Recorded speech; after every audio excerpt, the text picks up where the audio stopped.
What up, cappers, gamblers, punters, hustlers, low baggers? Happy Sunday, September 15th to all of you. Week 2 of the NFL season is right here. I know a lot of us are pumped up.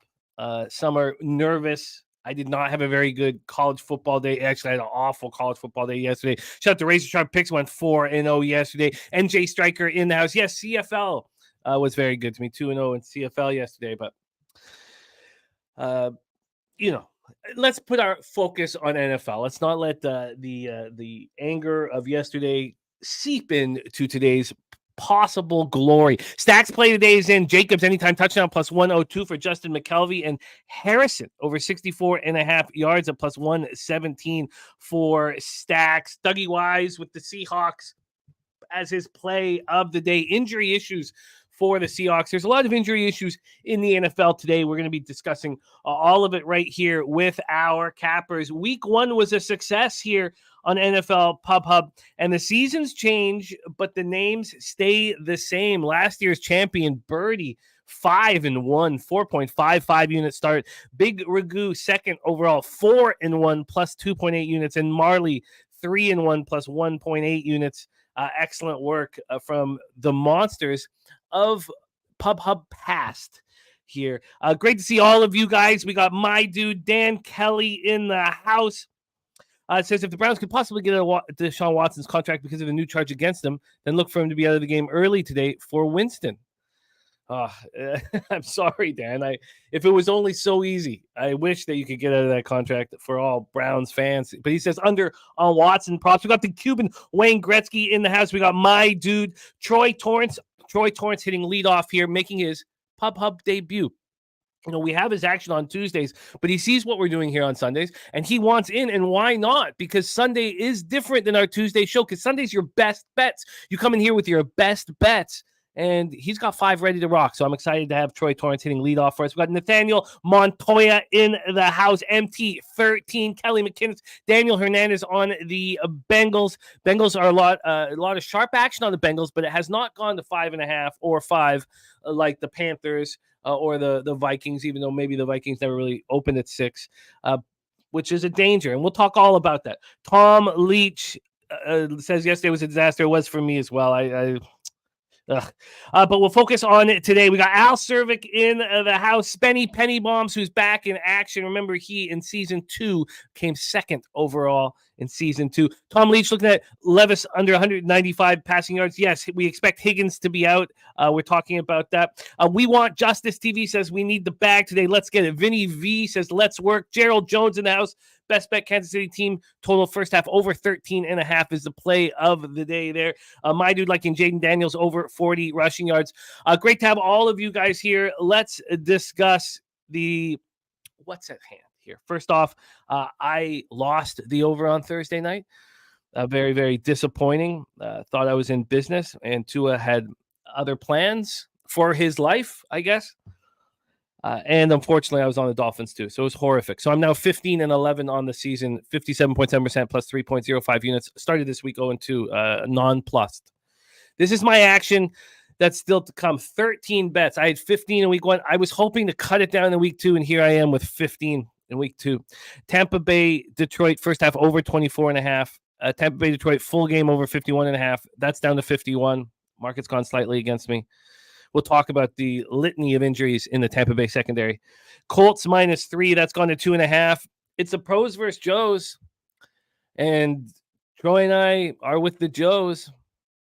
You'll hear why. I believe it's Troy's first game. It's also the first pick on our Pub Circa Millions ticket.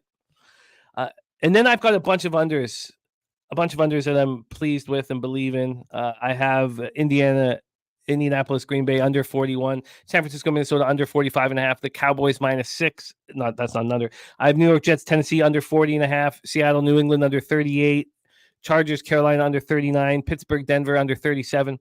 I have an over with Cincinnati, KC over 47. I think that's my favorite spot on the board. I think that's my favorite spot on the entire board.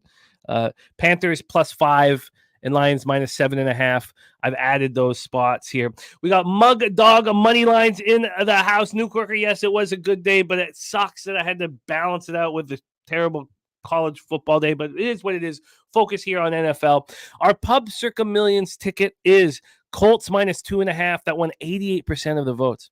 Then the Commanders -1, 84% of the votes. I was shocked that our pub members, 84% of them voted on the Commanders.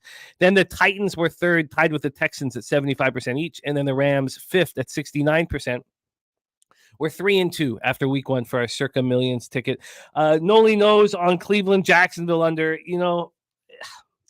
It is the one that I have left off, but I'm certainly interested in it, and I will copy and paste it here right now. We got King Ooh in the house, Sky Dragon, Jermaine 34, a great group. We got Hermes ready to go. Let's roll here and bring on our first guest Star Child, Fazan Hamrock. It is great to see all of you guys. Thank you for rolling. Our first guest, my co-host in Bankroll Blitz, making his NFL Pub Hub debut. Please welcome from Chicago, our guy, Troy Torrance. And now, Troy, how are you? I'm doing so good, Jimmy. It's Sunday morning. We finally get to see where these lines are going to close, and we know my entire process is rooted in seeing where these lines close. So lots to talk about. Lots to talk about, and it's all about the guests on this show. My job is done. I just set it up for you guys, so let's roll. 1 p.m. Eastern, Indianapolis Colts at Green Bay Packers, Lambeau Field in Green Bay, Wisconsin. This is a highly volatile capping situation.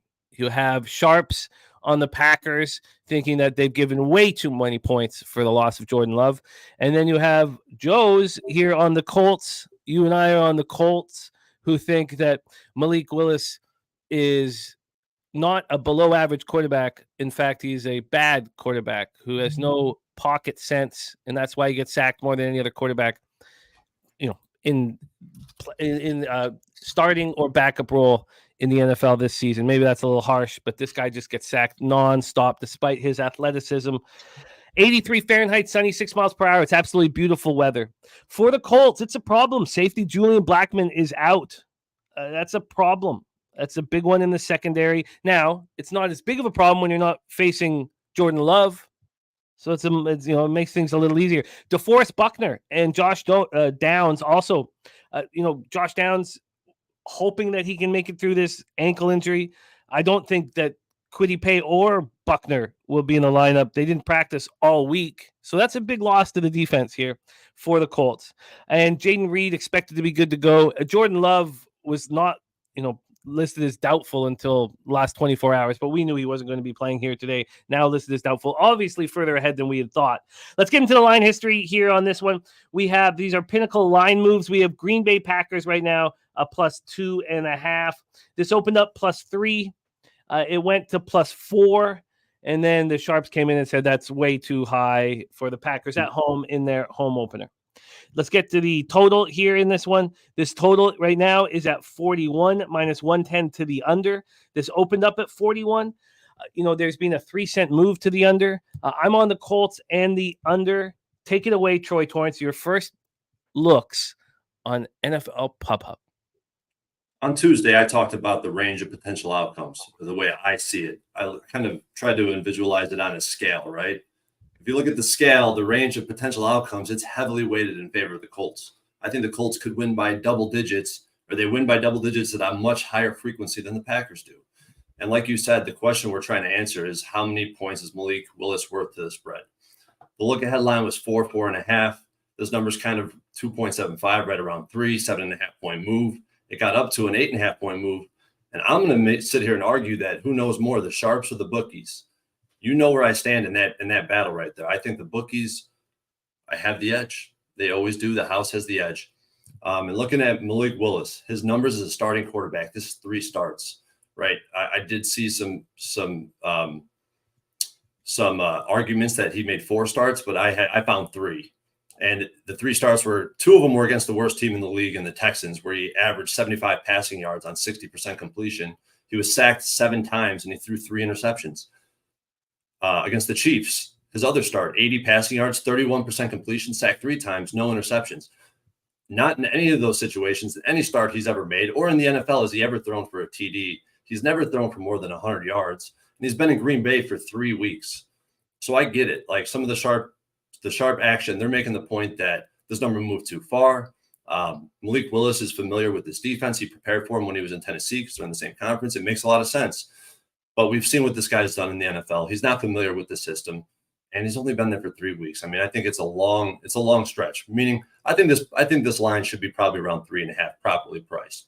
I know the Sharps beat it down to 2.5, 2.75 where it currently sits, and they also talk about the Colts defense because we know they have a bad secondary, generally speaking, and they had some injuries.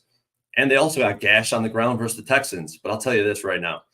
It's much easier to be efficient in the running game with the likes of Stroud, Nico, Tank Dell, Stephon Diggs.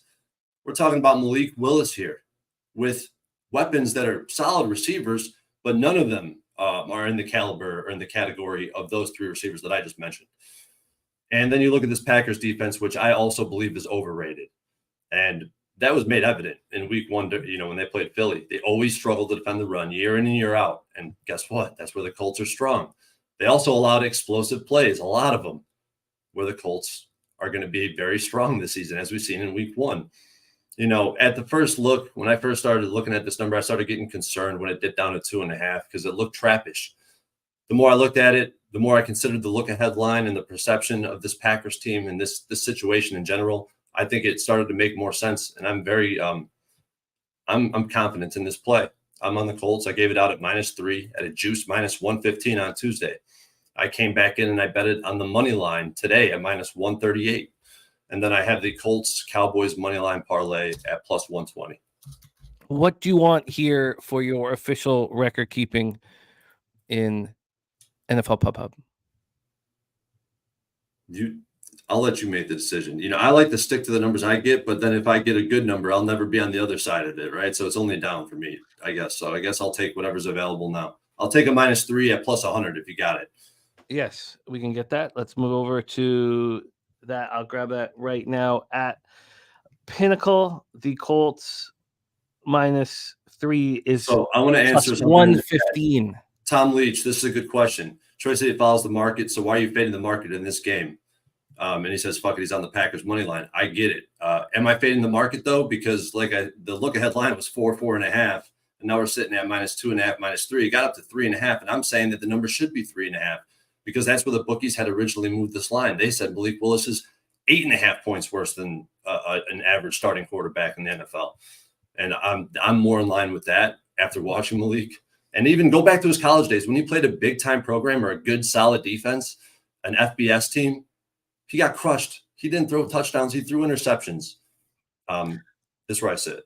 Let's roll on. But so you just want only Colts -3 at +115 for Pub Hub? I want the Colts money line as well. Colts money line as well. So Colts -3 at +115 and the Colts money line at -137.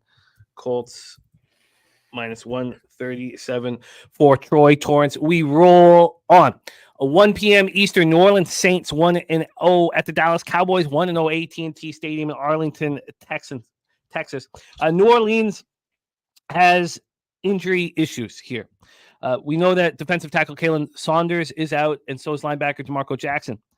But Marshawn Lattimore dealing with a hamstring injury is a big problem. So there is an issue with your number one cornerback. He's just listed as questionable, but so is Fuaga, their number one tackle. So you have your left tackle and number one cornerback, both questionable. Neither practiced at all week. This is a problem.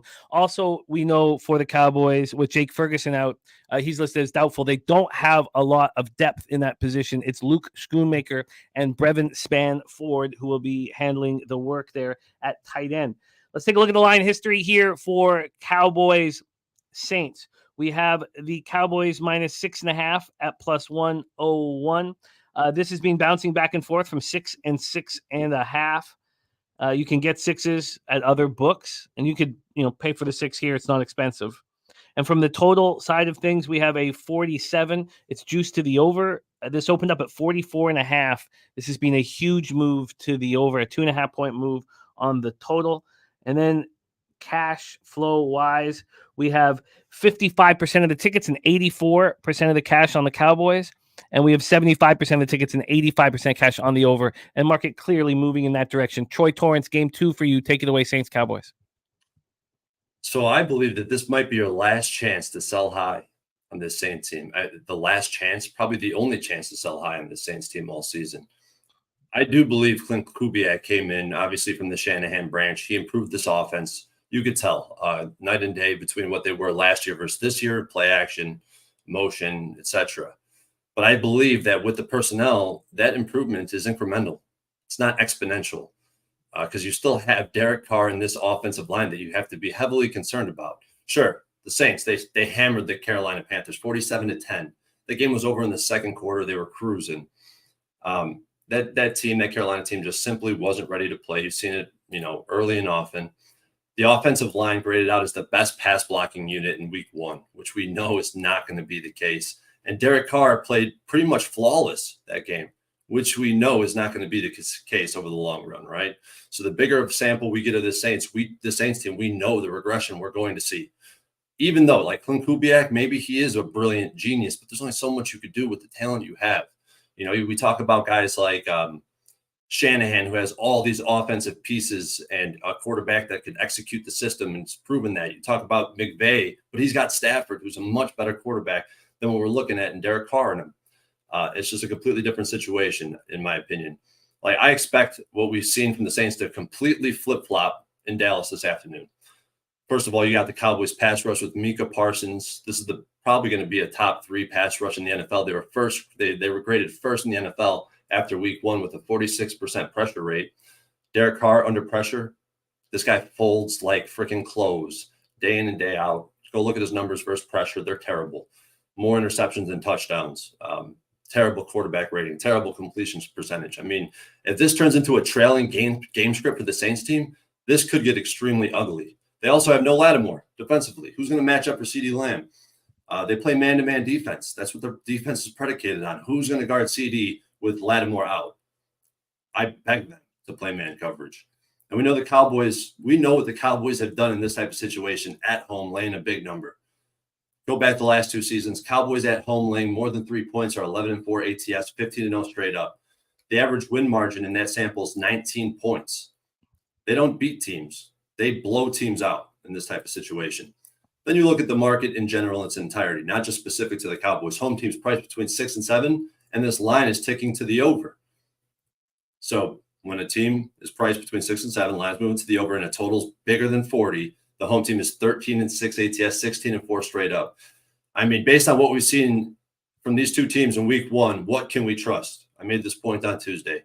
Saints' dominant performance against the Panthers, or the Cowboys' dominant performance against the Browns. There's really one element that I could put my faith in, and that's what the Cowboys were able to do on offense against an incredible defense, especially in Cleveland. I think it's an easy spot for me to sell high in the Saints. I bet this 4 different ways, Jim. So I got the Cowboys -6. You give me whatever number's available right now. I got the Cowboys double result at -117. I believe that number's still available on Bovada. And then I had the 2 money line parlays, which I discussed. I discussed all these except for the double result on Tuesday. Cowboys Colts money line, that's +120, and Cowboys Eagles money line, that's -120. Cowboys Colts this is easily my favorite side of the week, and I don't as long as it stays above that 5.5, and it is. It's up to 6.5 right now. And Cowboys Colts money line. Hours ago, it was a 6. You could have got -110 on it. What was the second one? Cowboys Colts and Cowboys Eagles, and that was -120. -120. And Cowboys double result. You know what? I want to get in on that double result. I'm going to add that to my action. As soon as while we're here, while we're capping this. We have the Cowboys available still at 6 here, at 6 at -115 at Will Hill, -114 at Bookmaker. So we'll take that -114 on the -6 as well. I got a -115 on Tuesday, so that's perfect.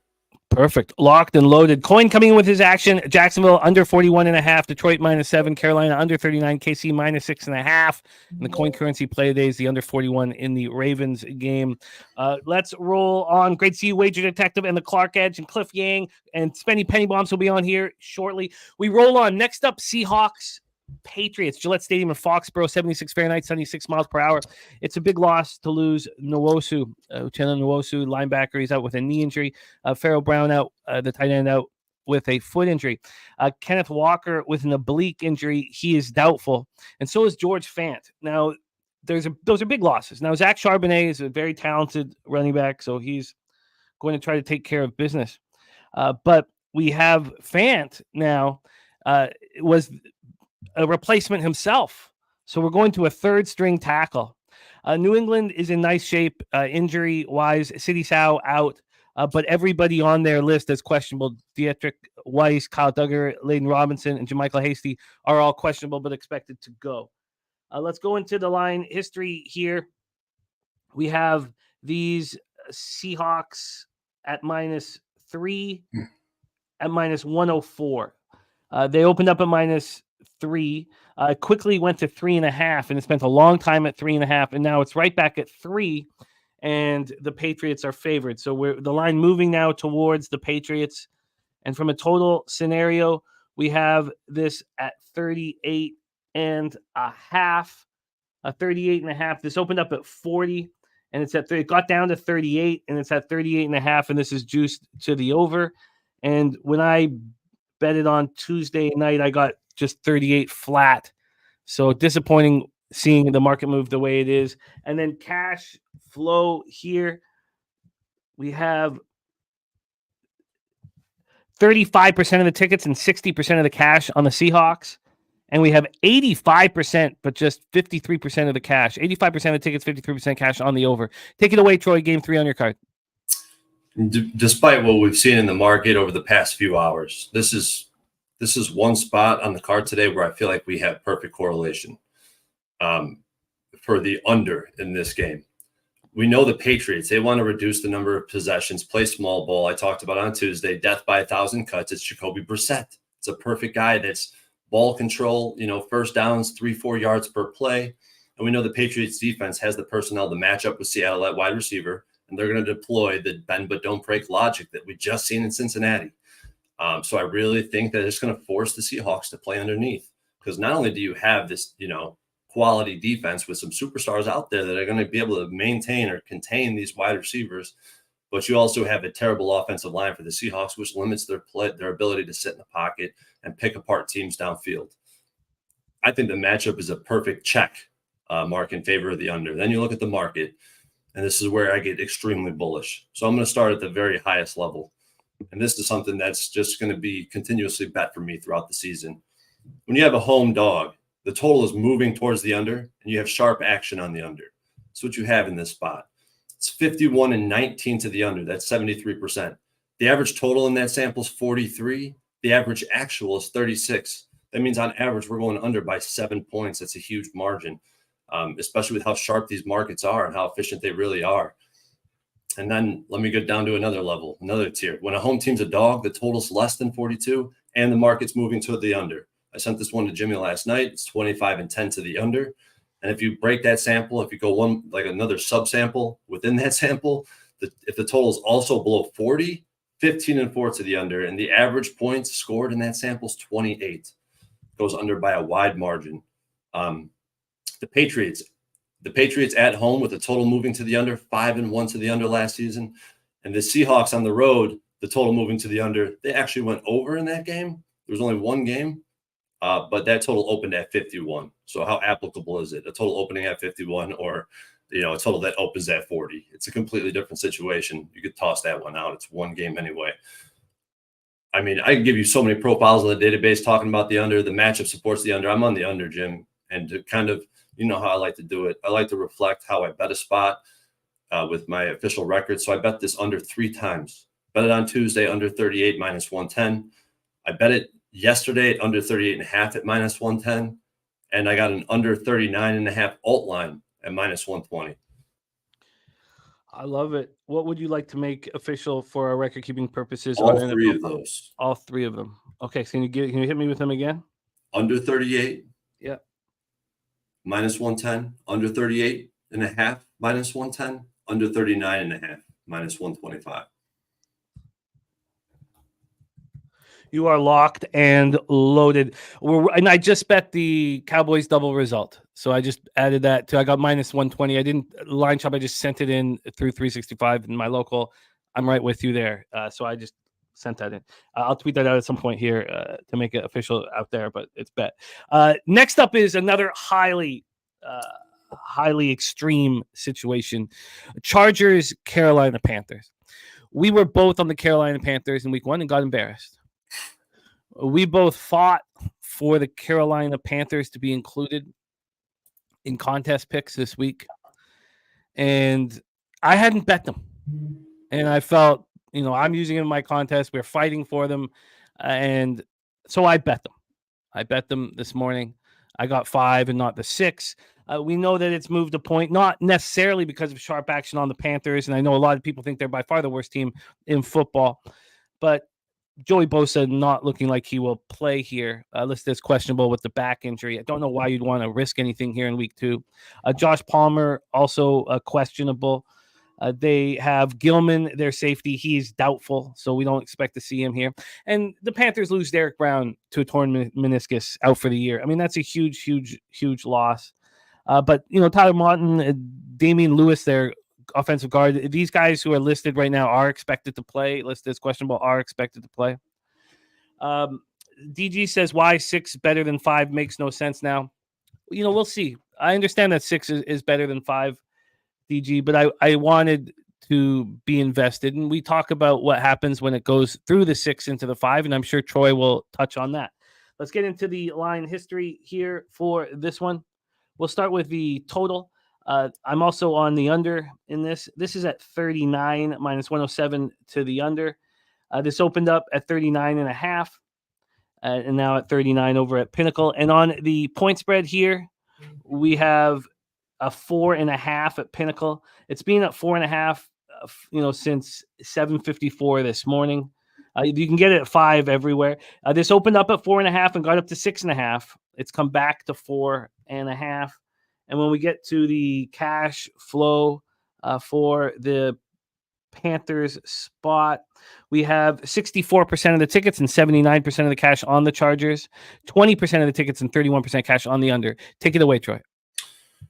So this game, I mean, the market itself just implies so much low volatility. We have a low total moving to the under. We have a spread that at one point was completely unjustifiable for this Chargers team. They're not a fast-paced team. They're definitely not explosive as they've been in the past. They had 13 points in garbage time against the Raiders. They were 4 for 15 on third down. Only 4 first downs through the first 3 quarters, which I think is notable.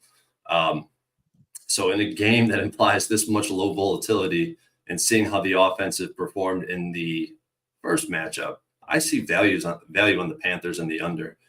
Panthers last season, much better splits at home than they did on the road. I did bet the Panthers +6. I posted it a few days ago.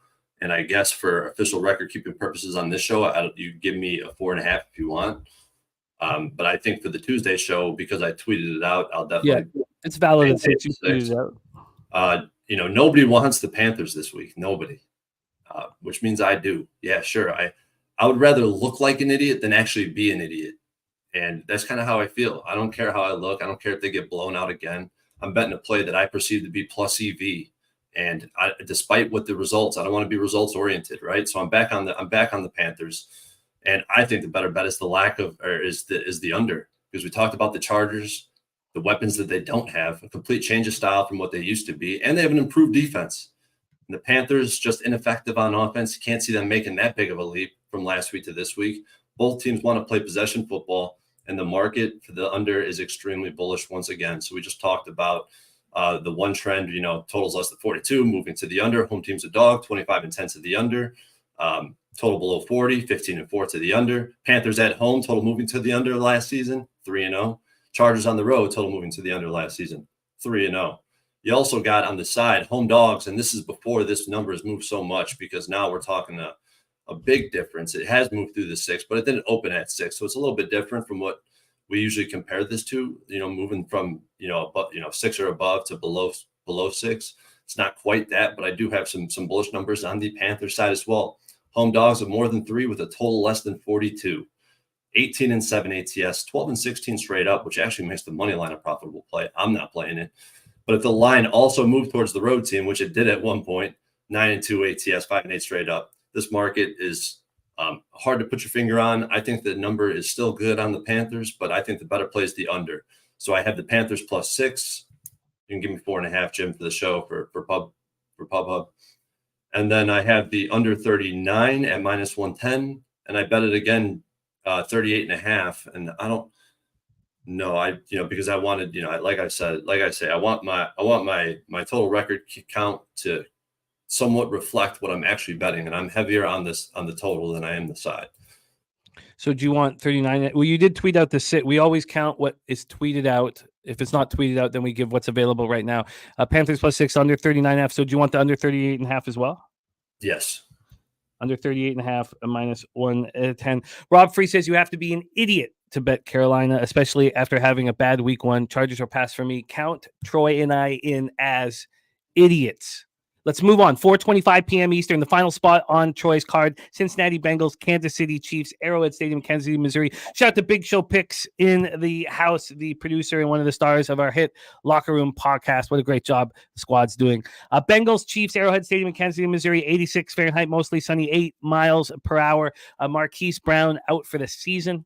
And for the Bengals, T. Higgins, doubtful, not expected to be out there either, is Amarius Mims, a first-round pick offensive tackle, and tight end Tanner Hudson. So here we have, sharps on the Bengals. We want to see, does this go through the number 6? And the reason why I said I didn't think it would was because Burrow is the one quarterback who believes that he can beat the Chiefs every opportunity he has. And I just didn't see this as a letdown spot against the one man who believes he can beat this football team. I thought this was a spot where the Chiefs fire. I didn't want to make a move here. And we have been told that Bosa is active. So we got to keep a very close eye on his snap count with the back injury. But Bosa is active. Thank you, Jose, for that. Palmer active as well. Thank you, Jose, for that information. And let's roll here. I felt it was a really buy low spot on the Bengals. But this Chiefs offense with Worthy is electric and absolutely scary. I'm on the over. It's my favorite spot on the card, and I got it at 47. This is now a 6.5. This opened up at 6. This was down to 5.5, a very dangerous spot, but now it's back at 6.5. Now, you could say that, of course, the public is betting the Chiefs, and it was going to move back up 6.5. You could say that, but still, the public is betting the Chargers, and that market's not moving. This total is at 48 now. Juice to the over at some books. It's 47.5. Juice to the over here at Pinnacle. And then when we get to the cash flow for this one, let me just move back to these 4 p.m. spots. Oh, wait, no, what am I talking about? It's the Chiefs game. Sorry. Here, take me a second. Buying this. And we have Bengals Chiefs here. 55% of the tickets, 81% of the cash on the Chiefs, 67% of tickets, 60% cash on the over. Take it away for us, Troy. Your last spot on the board, Bengals Chiefs. So I'm going to stick to my guns as it relates to this Chiefs team. And this is definitely my least confident bet on the card. But as far as I can quantify, they're still a little overvalued in the market. I just can't see it any other way. The Bengals catching 6 on the road. What happened to all this bullishness we had on the Bengals just a week ago? From worst to first, Super Bowl, all this talk about the Bengals. And then now they're catching 6 after one terrible performance at home in week 1 in Cincinnati. I mean, I think this is pretty much a perfect example of an overreaction based on what we had seen in week 1. Burrow's proven he could play an Arrowhead. I know that doesn't necessarily mean he's going to today. And I'm concerned that, with the Bengals in this matchup, they're susceptible to the ISO, the running scheme between the guards, parlay the running scheme in between the guards where they did not hold up well at all against against the Patriots. You parlay that with Mahomes and the weapons he has compared to Brissett and the weapons he has, and it might be trouble. But I think that I'm just going to be playing the number to what I deem to be an overreaction. And I know that most of the trends in the database suggest Kansas City is the right side in this game, but not by margin where it currently sits. But over the last 2 seasons, road teams that finished with a record above 500, that were getting more than 3 points on the spread on the road, 31-17 ATS, only 19-32 straight up. And when I seen that, it kind of rang true to me of what we expect. We expect this Bengals team to be pretty solid as the year goes on. Definitely finished with a record above 500, I believe. And we know the Chiefs team likes to win and not cover with these big numbers. I do have some numbers that suggest the over is the play too, especially in a database that's relatively bullish on the unders. So it's definitely surprising to see some over trends. And also, so if you take that trend with the team, with the record above 500, you narrow that down to week 1 or 2 in the NFL season, 7-1 ATS, 6-2 straight up. I hear all this sentiment. Burrow never has won a game in week 2, but he did cover this number in all of them. For some good teams, some not so good teams. But anyways, I'm on the Bengals +6. Bengals plus. We'll give you. Did you tweet it out? No. We'll give you the 6.5 that's available right now. I was afraid to take the over 9.5 wins. We talked about it, and I stared at it for hours upon hours upon hours, and it was just too juiced, and I was a little nervous. But let's see how far they fall. Let's see how far they fall here early in the season, because I'll be interested in these, heightened numbers that will be out because of it. I'll be very excited about it. Bengals +6.5 here for Troy. Let's get the juice, and then we will bring on our next guest. Bengals +6.5 right now is +6.5 -110 at Pinnacle. +6.5 -110. Troy Torrance making his NFL pop-up debut. He's on Bengals +6.5 -110. Panthers +6 at -110. Under 39.5 at 110 and 38.5 at 110. He's on the under 38 -110, 38.5 110, and 39.5 at -125 in Seahawks and Patriots. Then we have Cowboys -6, the double result -117. I tailed that immediately. And Cowboys Colts parlay at +120, and Cowboys Eagles parlay at -120. Thank you, Michael Johnson. Thank you. And thank you, Troy. Please support Troy on X at Troy Torrance 11 and support him with our Bankroll Blitz show every Tuesday. Troy, thank you for making your debut today. I hope to see you atop the leaderboard. My friend, any last words for the Capper Sport in the show? Pub Sports Radio, man. I firmly believe best community in the industry, man. Love it, Jim. Good luck today. Good luck to you, my friend. Thank you, Dizzy, Rothstein, and Sabino. Thank you to all of you guys for your support here. Let's bring on last year's champion and already atop the leaderboard. Week 1, 5-1 plus 4.55 units here, and soaring. We have to bring him back immediately. We have to. Can't let winners sit on the bench. Please welcome from Kingston, Ontario, our friend Birdie to the show. Birdie, how are you, my man? Good, Jimmy. It's Sunday. Lots of picks ready to go, and let's have a day today. Let's hope we find some more winners. What a spectacular job you did in week 1 and last year's Pub Hub champion. Birdie, we start with San Francisco 49ers at Minnesota Vikings, US Bank Stadium in Minneapolis, Minnesota. McCaffrey now on IR, so he'll be out for at least the first 4 weeks of the year with the calf and Achilles injury. Jordan Addison out for the Vikings. That's the situation here. Let's take a look at the line history here. We have a 5 right now. A 5 for the Vikes, +5 at -111. This opened up at 6 and never went to 6.5, just went right to 5, which is where it is right now. 1-point move to the Vikings. Niners on short rest. Niners traveling. And the Vikes coming off a really impressive performance, albeit against the Giants, but an impressive performance in week 1. This total is at 46.5. It just keeps climbing. I'm on the under 45.5, but this just keeps climbing. The totals that went against me in week 1 were great for me. So I'm not going to, hopefully it's just, early season situation. I can't, get too caught up in it, but it's not comforting. We have 61% of the tickets, 62% of the cash on the 49ers, 66% of the tickets, and 69% cash on the over. Birdie, our leader in NFL Pub Hub, last year's champion, game 1, week 2. Take it away. Yeah, I'm going to take the Vikings here again. I think they're still a little bit undervalued. The priors coming into this year weren't very high on them, and I think it's still going to be another week before we get actually correct lines on them. This first 3 weeks of the NFL market is pretty tough when you're looking at betting splits and such, because all these guys have their priors and it's pretty mechanical, the betting. So it's a little worrisome if making bets off percentages for the first 3 or 4 weeks till they turn their data over. So I'll just take the Vikings here at 5. I like that the Niners have a divisional game on tap next week against the Rams. So I'll just take the Vikings here at 5, please. You got it. Vikings +5 -110. Let's talk about our next spot on the board. 1 p.m. Eastern. We have the New York Giants at Washington Commanders, Northwest Stadium in Landover, Maryland. 78 Fahrenheit, partly cloudy, 10 miles per hour. Cleveland Farrell is listed as questionable. Obviously, this is a team that lacks pass rush, so the Commanders are hoping that he is available. They expect him to be available. We will see. Pretty healthy groups, these two. Let's take a look at the line history here for this one. Loshak talking about this game too. I find this game very, very interesting, and I was unbelievably shocked that in our Cappers contest show on Thursday that this had 84% of the picks were on the Commanders. Now, I didn't vote on that one. I found it a very tough one, but I was surprised that people were so bullish on the Commanders. 41-43, a 2-point move towards the over. So we have a move towards the over. And then on the spread, we have the Commanders right now -1. They opened up -2.5 and got up to -3. And then there was a big drop, and that's where we stand right now, -1 at -116. So a 1.5 move towards the New York Giants.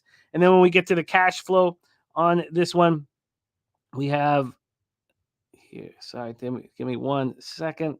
We have 83% of the tickets and 81% of the cash on the Giants. I'm surprised that. Now, on the money line, it's a very different story. Just 16% of the tickets and 15% of the cash, which is strange. Then you have 74% of the tickets and 78% of cash on the over. Birdie, game 2, take it away. Yeah, I'm going to take the Giants money line here. So it didn't look good last week. Let's not kid ourselves. But when you dive into the numbers, their actual defensive front, you touched on it the first Tuesday. They have playmakers on that front, and they actually graded out pretty well against that good Minnesota line. And in my opinion, the Giants front on that defense is going to be the best unit in this game by a pretty big margin. And I struggle to see how the Commanders are going to get too much of a fearful pass rush on Jones. And if Jones has enough time, he can make plays on a team that he's owned his whole career, especially under Dayball. So I'll take the Giants money line here. Giants money line for Birdie at +112. Let's roll on, and DG doubled down when this total went up and bet this under again. Let's roll on to the next spot on the board, Birdie. Chargers, Panthers. We already set this game up with Troy Torrance, so we just want to hear how you're getting paid. Take it away. The Panthers in the last 4 games, so the last 16 NFL quarters, have scored in 2 quarters. So in 2 quarters of their last 16 they've played, they've scored points in 2 quarters. So I'm going to take under Carolina team total 16.5. I am going to add one thing here. On 365, you can get lowest scoring team of the week. And for a team that scored twice in 16 quarters, you can get +750. I like that look. I think there's a lot of value there, so I'll add it. That is a future bet. No, it's just for this week. Oh, just for So this for week. Sunday. Okay, sorry, Yeah, my bad. for Sunday. Okay, my Yeah. bad. Sorry. Lowest scoring team in the league today, and that is at On Sunday. +750. It's insane. 2 quarters in the last 16, and people are betting on Carolina. It's just, I'm sorry, I know there's people on it, but it's just, I wouldn't have, I can't bet this game because I agree with what you guys are saying, but there's no way I could put my money on the Panthers in this game. Like, nothing's changed, and if anything, they've gotten worse with Brown gone. So I know that's not an offensive thing, but it's certainly a defensive thing, and I'm going to need to see a little more before I can start backing Carolina at any number. It took all week for me to gather the confidence. I know, and it's the right bet, no question. Not going to say it's not the right bet in this game. Not at all. And you've got bigger balls than me. It was not easy though. I can hear. Let's roll on to the next spot on the board. Carolina team total under 16.5, and the lowest scoring team in the league today at 750, plus 750 here. Remember, all bets on this show are one unit. Next up for us, we have Rams Cardinals. This is another very interesting game. The line is moved towards the Cardinals, but that doesn't seem to have affected Rams backers. Let's talk about the injuries here at State Farm. First off, for the Cards, it's pretty easy. It's Max Melton with the concussion. Now, he practiced in full on Friday, so he's expected to be good to go. We know that changes. But for the Rams, huge issues. Nakua gone. Center Steve Avila gone. Joe Noteboom on IR. It's very, very uncomforting for these guys. You have the Quentin Lake and Kobe Durant practiced on a limited basis on Friday. We expect them to be able to play here. But issues here for the offensive line. You know, Havenstein was already banged up. It's a banged up group. But it is McVay. It is Stafford. It is a coach-quarterback combo that can be trusted in almost all situations. Let's set up the line history. We have not talked about this game. This game pops off at 4:05 p.m. Eastern. And we'll go to the money line. I think that will give you the best idea of market movement here. So for the money line right now, the Rams are at minus 106. They opened up at plus 103. They got up to plus 111. I don't know why I thought that there'd been a move towards the Cardinals. And I did see it at some books. There certainly hasn't been here at Pinnacle. Let's just go over to Bet Online, who got out the line first, because am I just working on the wrong thought process? So Bet Online, who got out first, this was the look-ahead number at 2.5. When they put this line out, this week, when they put this on the 9th of September, it was the Rams plus 1. So I think I was just a little caught up with that look ahead. Now it's a pick 'em. So the line is actually moving in the Rams direction. I had that all wrong. Okay, and then when we get to the cash flow here in this one, we have 51% of the tickets and 86% of the cash on the Rams on the spread, 57% of the tickets and 81% of the cash on the Rams on the money line, and 67% of tickets and 71% cash on the over. Take it away for us here, Birdie. Cardinals, Rams. I'll bite here. I'm going to take the Rams money line. I don't have too many auto bets. Honestly, I don't. That's not my process. But when Sean McVay shows with history that he can get over on a defensive coordinator consistently, I'm happily going to back Sean McVay in this spot. People are getting crazy about these injuries. If you go back to that Detroit game last week, 10 guys were injured and didn't finish the game. And they held up pretty well against a really, really good Detroit Lions team. So I'm happy taking the Rams here on the money line. I know, if you were to look at the market, you probably wouldn't be too excited about that, but I'm happy taking it. And I have a prop in this game. Do you want me to give that out now or wait? Yes, please. Yes, please. Okay. So here's the thing about the Rams that I think people will catch up on is coming into the year, you lose Aaron Donald. They trade their middle linebacker, Jones, who had 145 tackles and assists about 10 days before the season starts. And I know Jimmy was talking about that on the first Tuesday show. It had me perplexed. Had to think this Rams defense had question marks. But if you go back against that Detroit Lions team, who has arguably the best offense in the NFL, if not pretty damn close, the Lions had to drive the field to get 3 points to even extend that to overtime. I think this Rams defense is pretty good, and I really like what I saw out of their edges, specifically Jared Verse.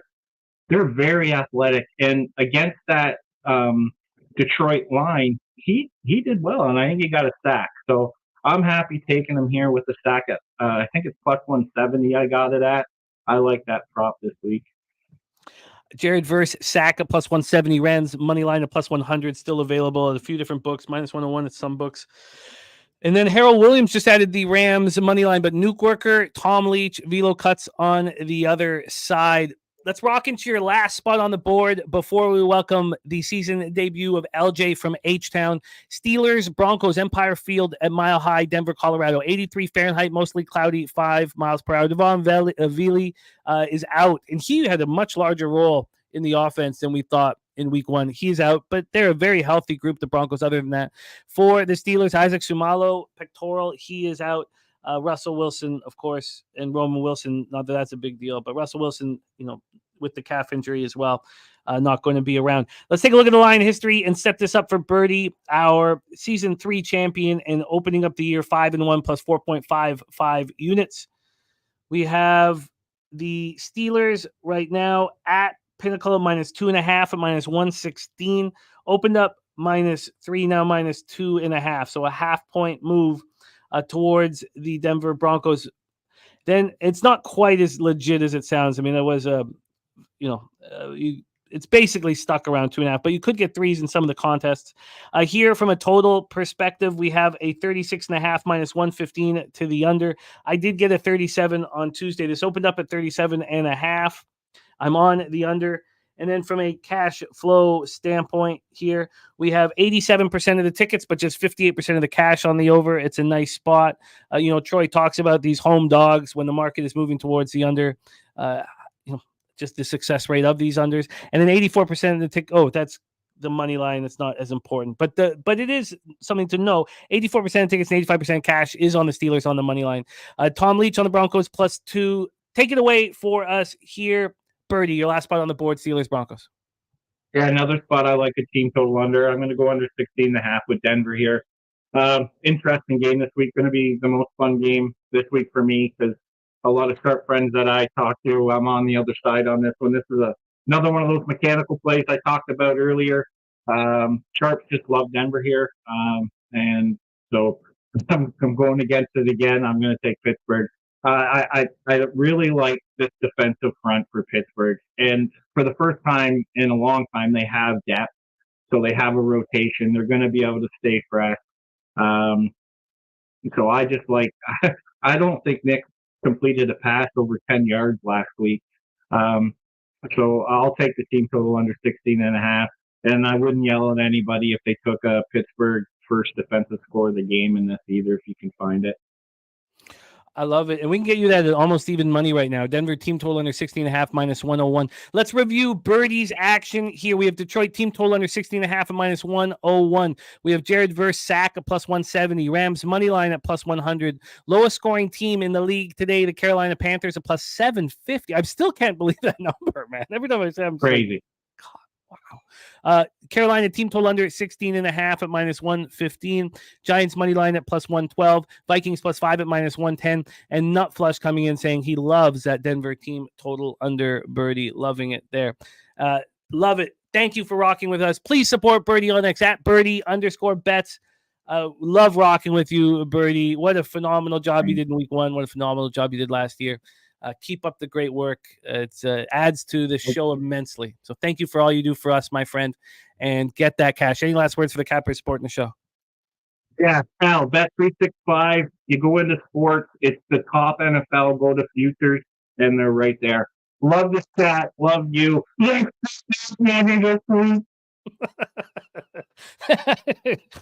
don't know what was said there, but I liked it. Let's move on and bring on our next guest, coming to us from Houston, Texas, where he will be live this evening at Bears Texans. We need an in-stadium hit for us, in-stadium hit from our next guest.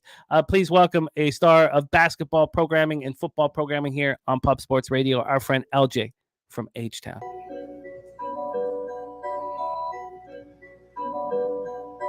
Pub Sports Radio's the crew, that's a fact. We all about bread, making bank accounts fat. Who the hell is that? LJ from the H, I stack green like Boston. Shout out to Nasty Nate from down south, where we ride on slabs. 420 highway smoking with that boy Dabby Cab. Swing by Dallas with them Cowboy fans so we can smoke out J Money, cause you know that's our mans. LJ, my man, how are you? I'm doing great, Jimmy. Sunday morning football. I'm excited, ready to make some money. So let's get right to it. Let's get right after it. We start with LJ, Raiders, Ravens. Haven't talked about this one yet. M&T Bank Stadium in Baltimore, Maryland, 81 Fahrenheit, mostly sunny, 10 miles per hour. Kyle Van Noy with that crazy, strange orbital injury. He practiced lightly on Friday. they're expecting him to go. He's a bad man, expecting him to play through this. But Nate Wiggins, cornerback, is out, and linebacker Adisa Isaac doubtful. And then for the Raiders, defensive end Tyree Wilson with the knee injury, and cornerback to Kamarian Richardson, hamstring out. Jackson Powers Johnson's been sick all week, but he is expected to play here. Take a look at the line history here for this Raiders-Ravens spot. This total is at 41 as a pick'em. This opened up at 42.5, so we have a 1.5 move towards the under. And on the spread, we have this now. It's a, Pinnacle's been hanging as 9.5. It's not a real 9.5. It's minus 118 to Vegas at 9.5. We've seen this at 8.5. Let's move over to, we saw it down to 8. Right now, it's between an 8.5 and a 9 looking across the markets, although Heritage is still hanging the 8. They're the only book still hanging the 8. When we get to the cash flow for this Raiders spot, we have, should have had this set up ahead of time. We have 62% of tickets and 86% of cash on the Baltimore Ravens. 93% of tickets, but just 84% of cash on the over. It's wild that 7% of tickets and 16% of cash on the under, and it's moved a 1.5 or so. Coin currencies play today is the under. That feels like it's a sharp look. Take it away for us here, LJ. Raiders, Ravens. Yeah, Jimmy, the Raiders. Fortunately enough, they're playing another Harbaugh this week. They played the first brother in the first week, and now they're playing this, the other brother. And it's crazy how the NFL schedule worked out like that. So I'm thinking the Harbaugh told his brother some key things, how to defend the Raiders. So I'm all over the Ravens today, Jimmy. I don't see Gardner Minshew doing any type of offensive production on this. Sorry to correct you, but you're all over the Ravens today. Yes, I'm on the Ravens. Yes, I am. I believe the defense is going to cause havoc on Minshew. He's going to turn the ball over, in my opinion.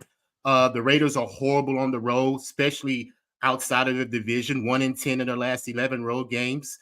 So the fact that the Ravens are at home, they lost by a toe, for the most part last week against Kansas City. I think they'll be prime and ready, to have a victory this week. I'm not going to make official the full game spread, even though I believe they will cover by more than 9. I'm going to take it early, first half, I'm going to jump on the Ravens. I just think they'll come out fast with them.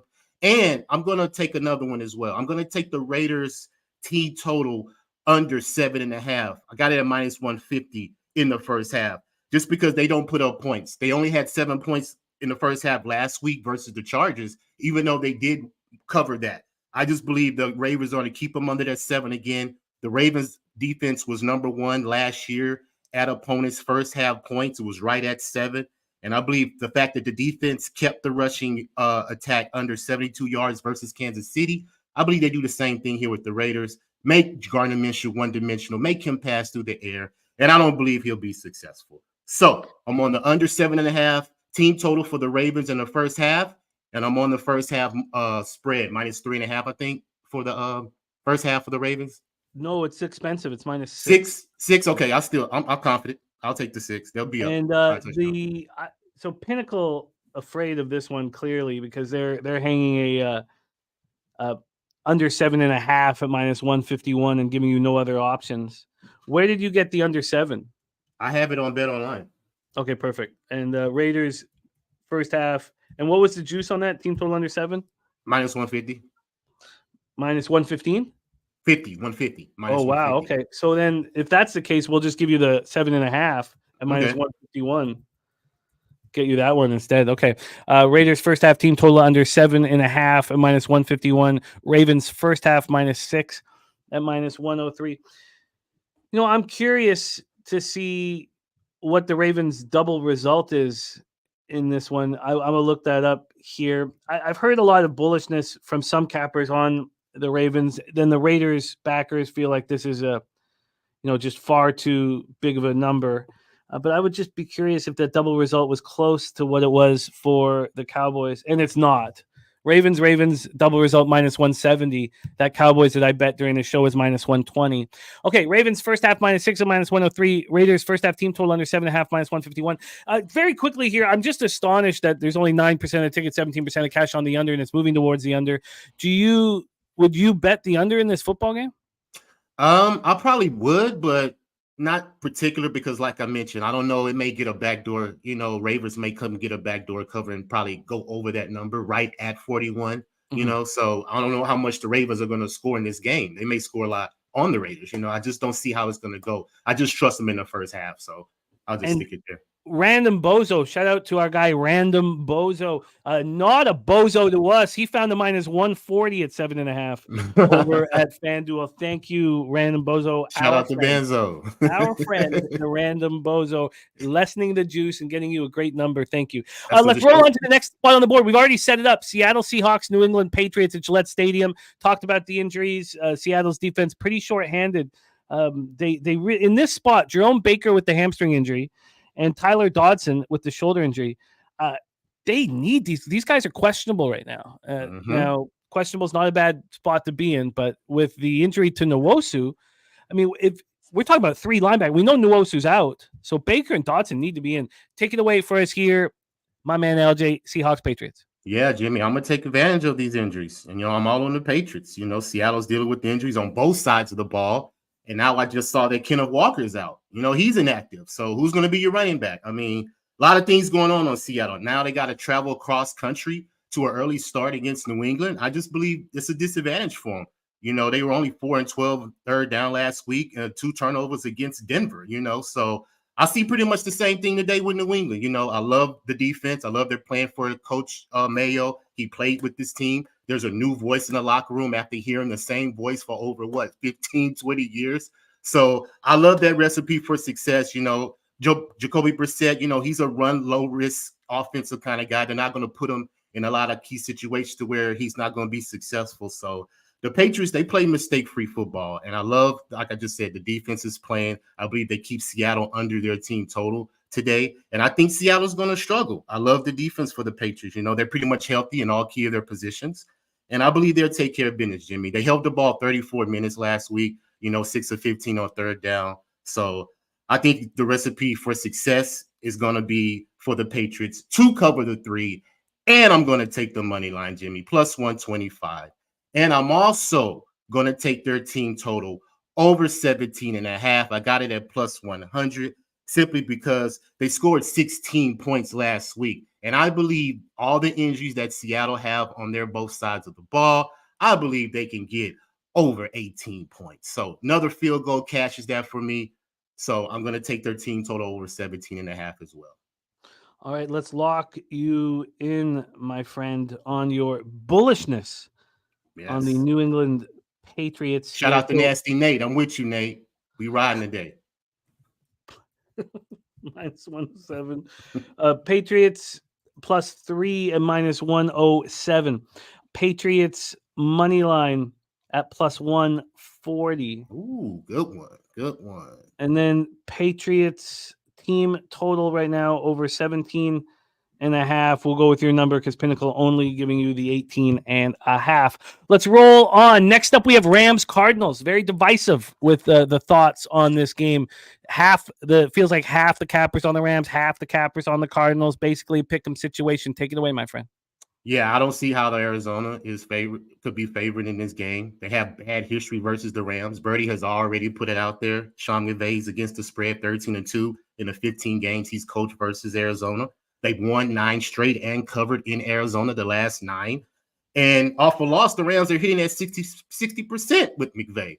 So I'm not scared of the injuries. I understand they have a lot they're dealing with, but the fact that Arizona gives up so many points right at 30, and you can run on this defense. So I believe Kyren Williams will have a good game. Anytime touchdown is a great play today.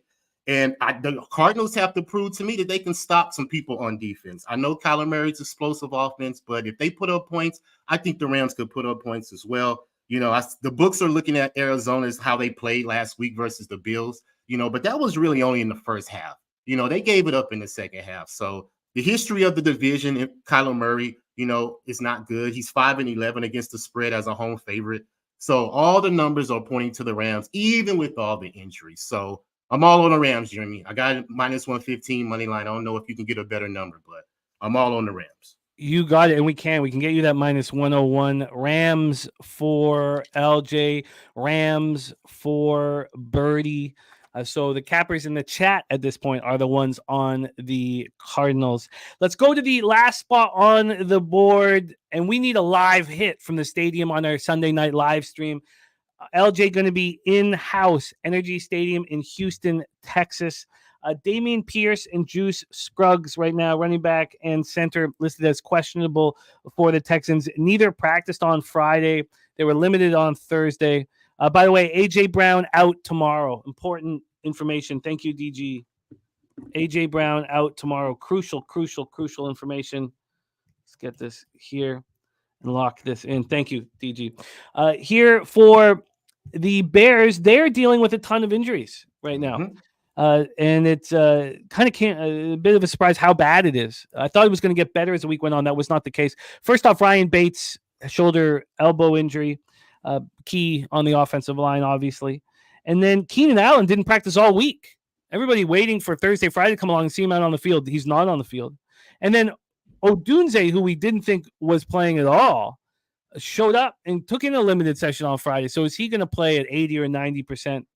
I guess the issue with Odunze is just a pain tolerance situation here.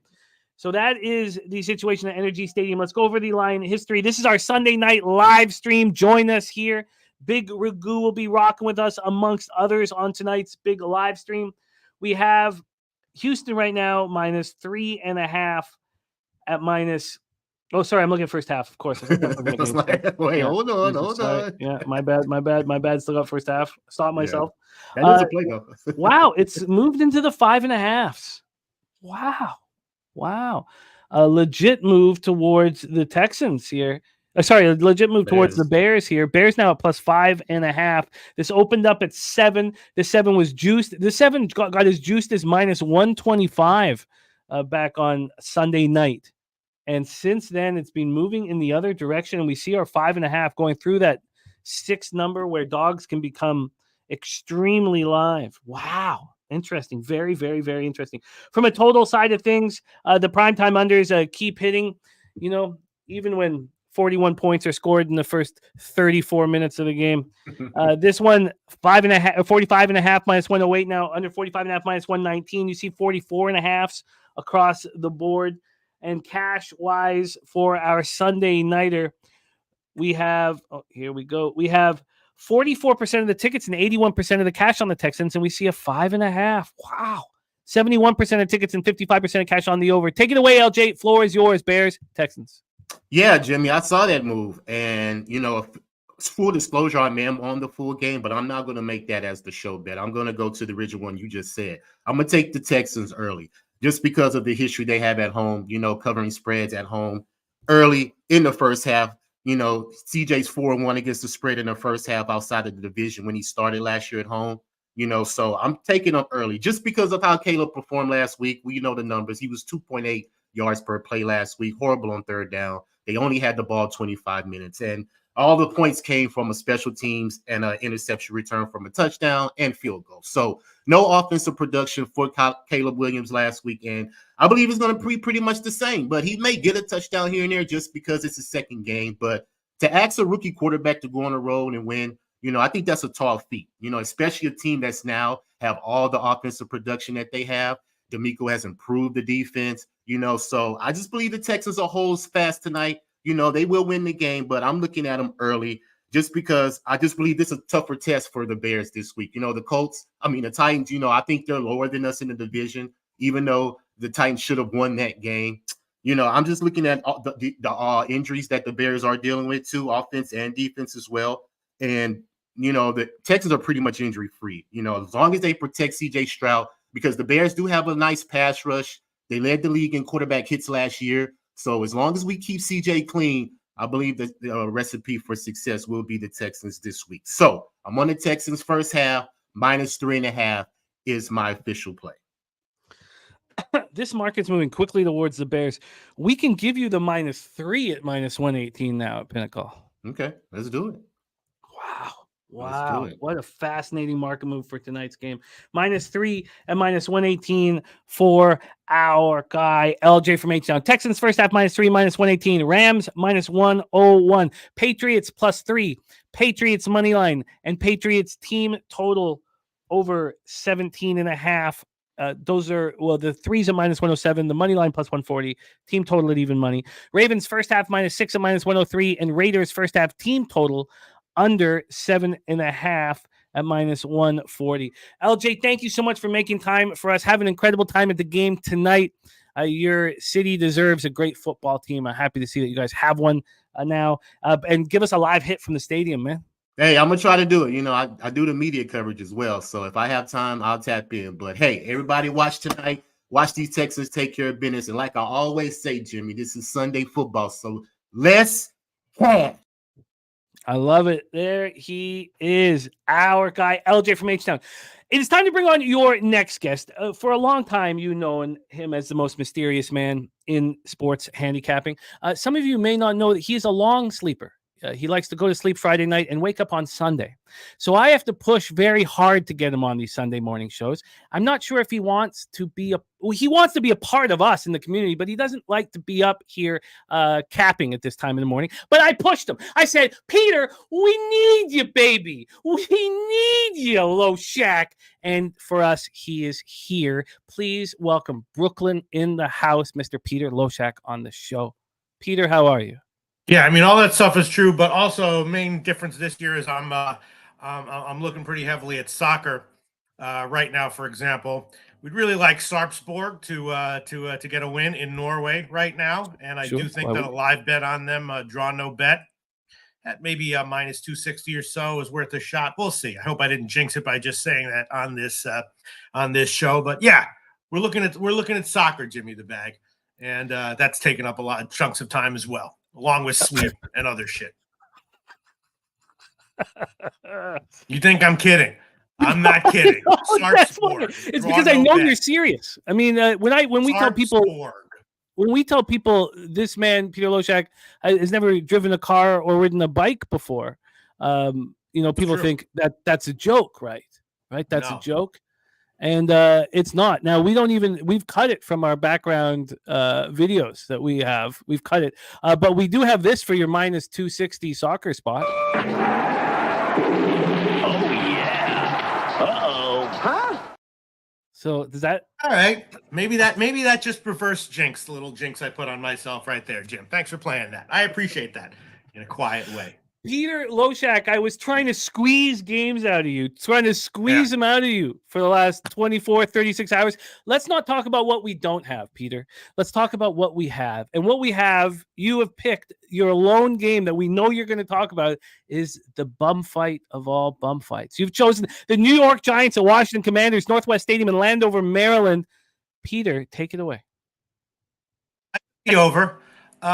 It initially went up and now it's gone back down, which I guess is a little bit concerning. Who knows? But obviously, both of these offenses are not elite, far from it, which can be good when you have a modest total in the NFL. It's probably a buy extremely low spot for the Giants. Again, not that Daniel Jones. I mean, he's obviously a subpar quarterback, but I think he struggled mightily with the Flores Blitz program last week, and will probably be at least a little bit less shitty here.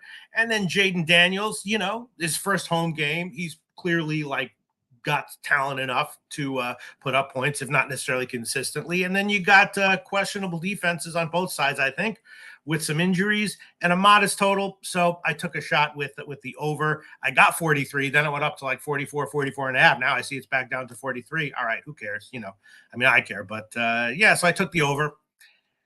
Would you like a 42.5 at -113 or a 43 at -105? Sure. No, 42.5 for sure. 43 can be a key-ish number in NFL totals. Sure. 42.5. Yeah, we'll take it.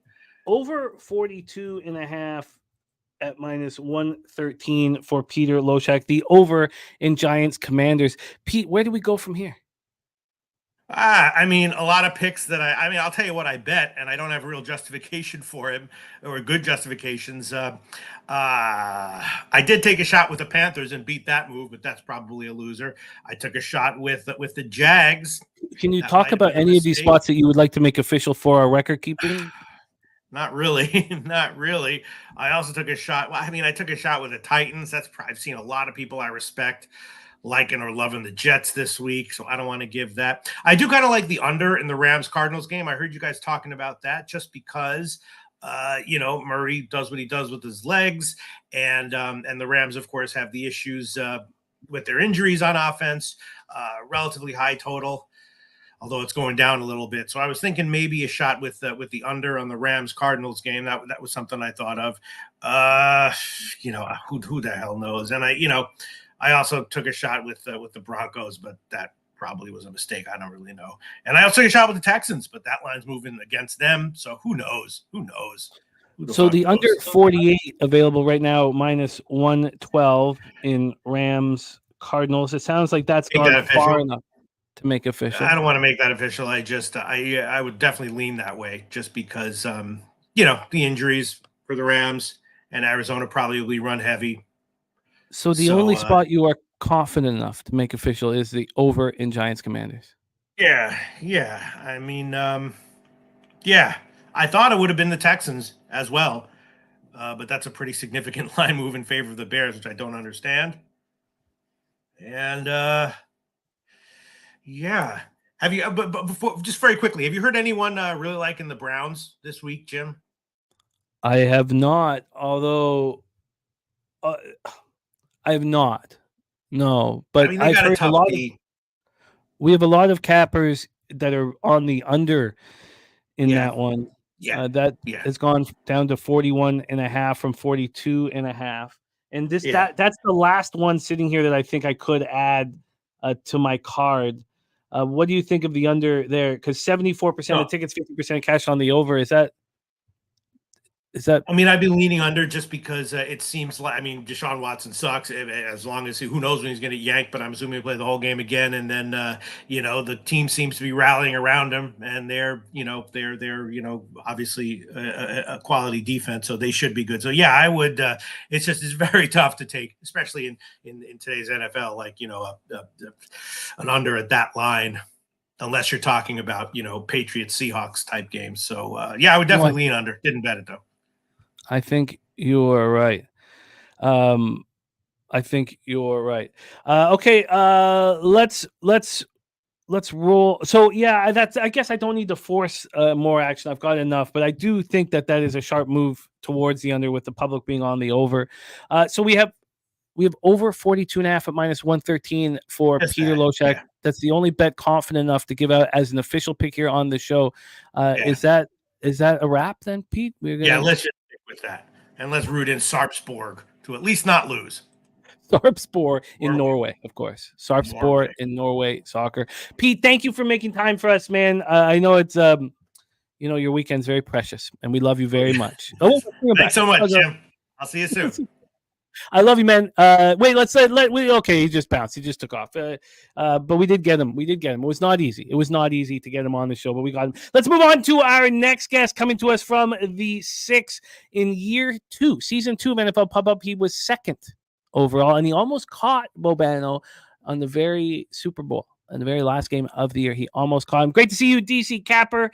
Let's bring on our next guest, known for the bombs and the player props that he delivers. Please welcome Mr. Spenny Penny Bombs to the telecast. Spenny, how are you? How we doing, Jimmy? How we doing tonight? We are doing well, my friend, and it is time to make money. And you hammer player props. Now, we do have a couple sides here that you are on of this group of 4 games you are talking, but you are heavily attacking player props. Let's get into them. We're going to start with just the one spot you have in Jets Titans, Nissan Stadium in Nashville, Tennessee, 82 Fahrenheit, partly cloudy, 10 miles per hour. We haven't had cappers talk about this game. You know, it's a tight one when it's off of the cappers, spots. So let's talk about the line history here in this one. Injury wise, the Titans are a very healthy group. And then for the Jets, Javon Kinlaw had a child this week. That's why he wasn't at practice. So we expect him to be there here. And then both Michael Carter and DJ Reed were limited all week with ankle and knee injuries, respectively. But we think they're both going to play. So this is, as it seems right now, 2 very healthy groups. I am on the under in this one. This opened up at 41.5 and it's now at 41. It's sort of semi-juiced to the over, so it hasn't moved big in that direction. And then on the spread, we have a 4 right now at Penny. And Penny has not been afraid to move it to 3.5. They opened this at 3.5 and then up to 4 and then back to 3.5.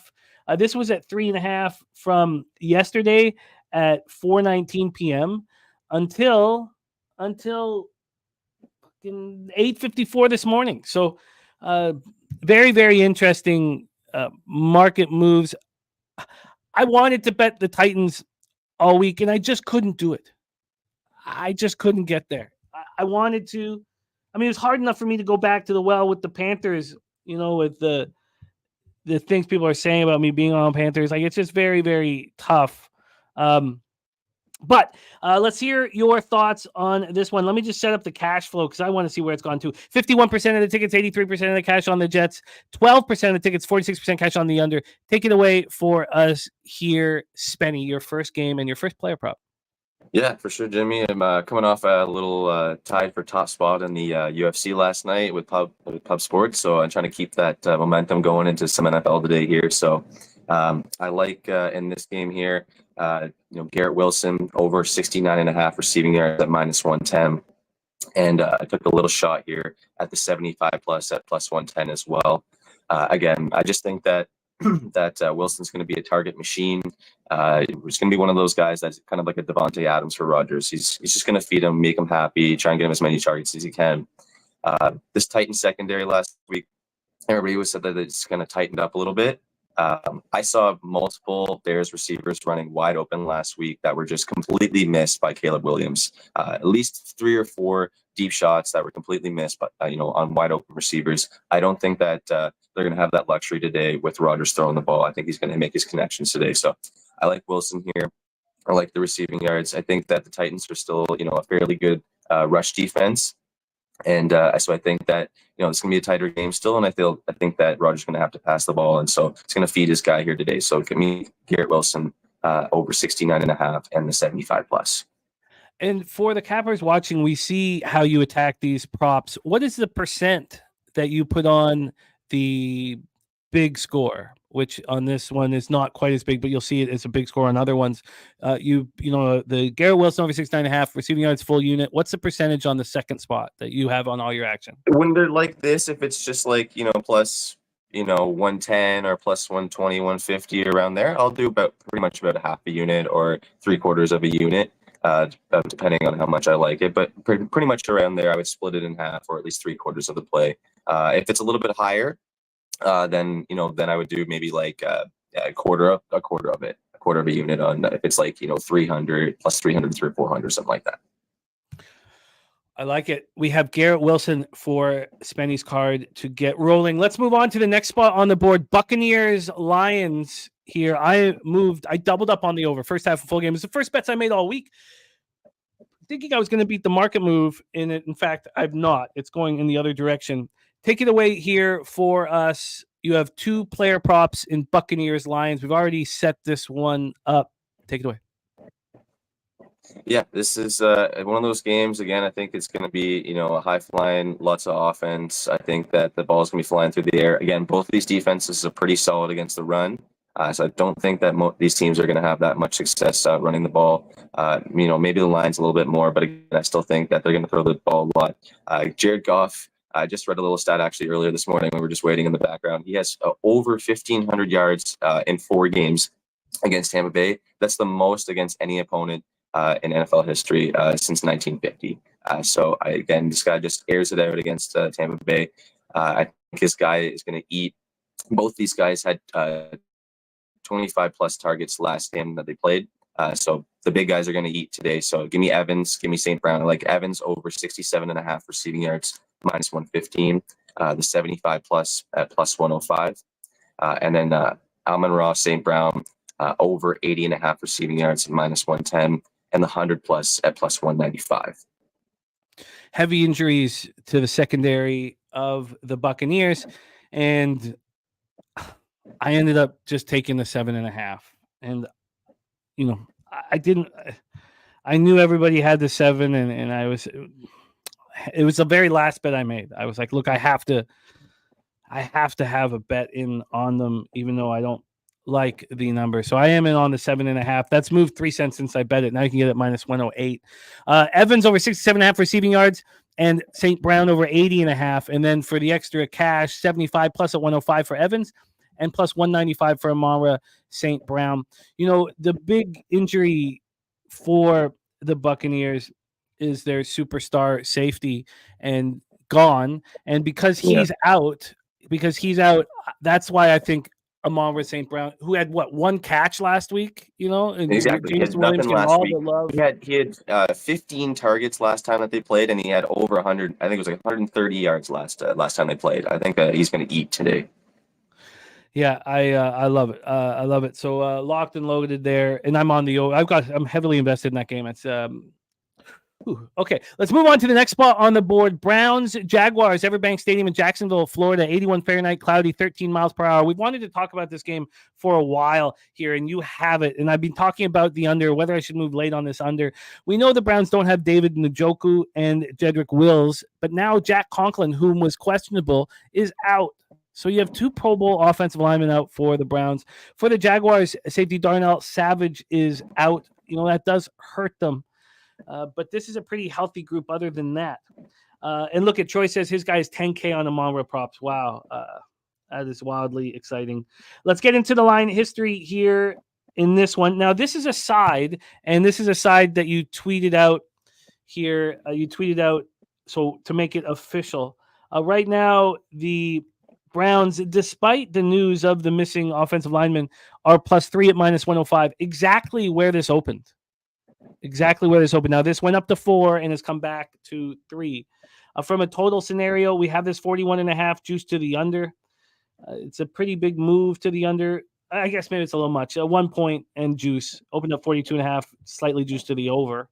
And then when we get to the cash flow here for this Brown spot, we have 45% of the tickets and 68% of cash on the Jags. Line moving towards the Browns. And then we have 26% tickets and 50% cash on the under. Shout out to my guy, Kadesh Dean, KD in the house. Take it away for us here. Browns, Jags, Benny. Yeah. Well, I did get a 4 earlier in the week for Cleveland, but I'll take whatever that's available now, if it's a 3 or whatever. But, I like the Browns in this spot. I think it's a bounce back spot. I was kind of hoping that they were going to have their tackles back there, have Conklin back at least. Obviously, that does hurt a little bit here. But again, I think that the Jags don't bring as much pressure as we saw last week with Dallas there. Watson looked pretty bad, but I think that he's just going to have a little bit more time this week, get the ball out of his hands a little bit quicker, and still take a little bit of advantage of this Jacksonville team. I don't think this Jacksonville defense is that great still. They don't play well. They didn't play well at home last year. I think they're 4-5. ATS last year at home. So again, I don't think Jacksonville's that great of a team here. I think the Browns are still much better team. Their defense is still much better than what they showed last week. Obviously against a really solid Dallas team that came out and smacked them around last week. I think they bounce back here. I think Watson bounces back, and give me the Browns at +3 or whatever it is right now.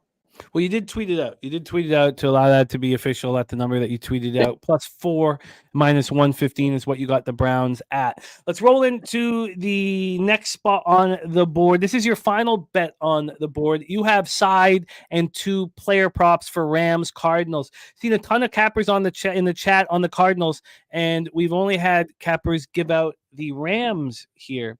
The first person to do that was Birdie. Birdie gave out the Rams on the money line, which was followed by LJ giving out the Rams on the money line. Take it away for us here, side first, and then give us your player props. I'm rolling with the boys with Birdie and LJ. I'm with the Rams here as well. I just think that the Rams are still a much better team, even though they have a little bit of injuries on their front line there, a little bit in the secondary as well. But I think that this Rams team is with McVay and Stafford are just going to be able to come out and still to get done against this defense here. This Cardinals secondary ranks 29th in the league. I don't see them doing any better than they did last year. Not good against the rush again here. I just think it could be a tight game. I think it's gonna be back and forth. Quite a few points in this game, I think, as well. But I think the Rams steal this with a late score in the game and steal this on the road here. So give me a start with that. And then I jump into the player props as well. I got 2 player props I like in this game here. Rams didn't look that great against the rush last week. There was, Montgomery, I think, had 91. Gibbs had a decent amount last week as well.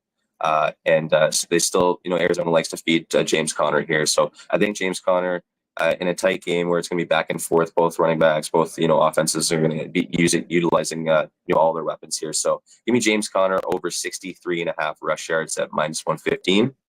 And then the 75 plus for him at +155. And then a sneaky one, well, not as sneaky, but kind of another outside guy for the Rams here. Now with Puka being out, I think he's going to step up into, a wide receiver 2 kind of role. I think it's going to be Demarcus Robinson here. I like Demarcus Robinson over 40.5 receiving yards at -115 and 50 plus at +125. Last year, even with Puka and Cooper in, he was a top 12 wide receiver in the last 5 games of the season. He stepped up, when Cooper was out again last year as well. So I think that he should be, heavily involved. He had a 92% snap share last week on the offense. So give me Demarcus Robinson here as a wide receiver spot against the Cards, awful secondary. Spenny, Rams money line, Connor over 63.5 rush yards and 75 plus. Robinson over 40.5 receiving yards and 50 plus. Spenny's also on the Browns +4 -115. Evans over 67.5 receiving yards -115, 75 plus at +105. Amon-Ra St. Brown over 80.5 receiving yards and 100 plus at +195. And Garrett Wilson over 69.5 receiving yards and 75 plus at +110. He was our season 2 second place finisher, and he had a great year 3, except you got hit in the playoffs.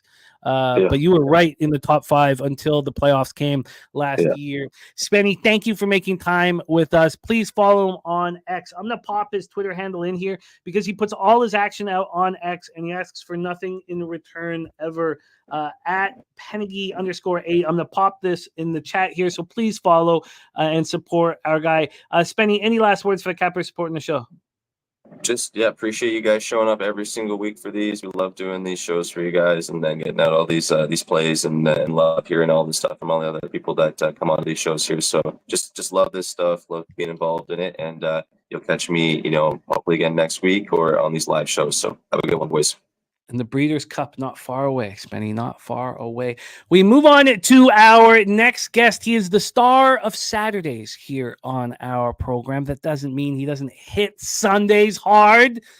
And here he is, week 2 of NFL Pub Hub, your star of the tailgate. Please welcome from Dallas, Texas, Mr. Dabby Cab to the show. Dabby, how are you?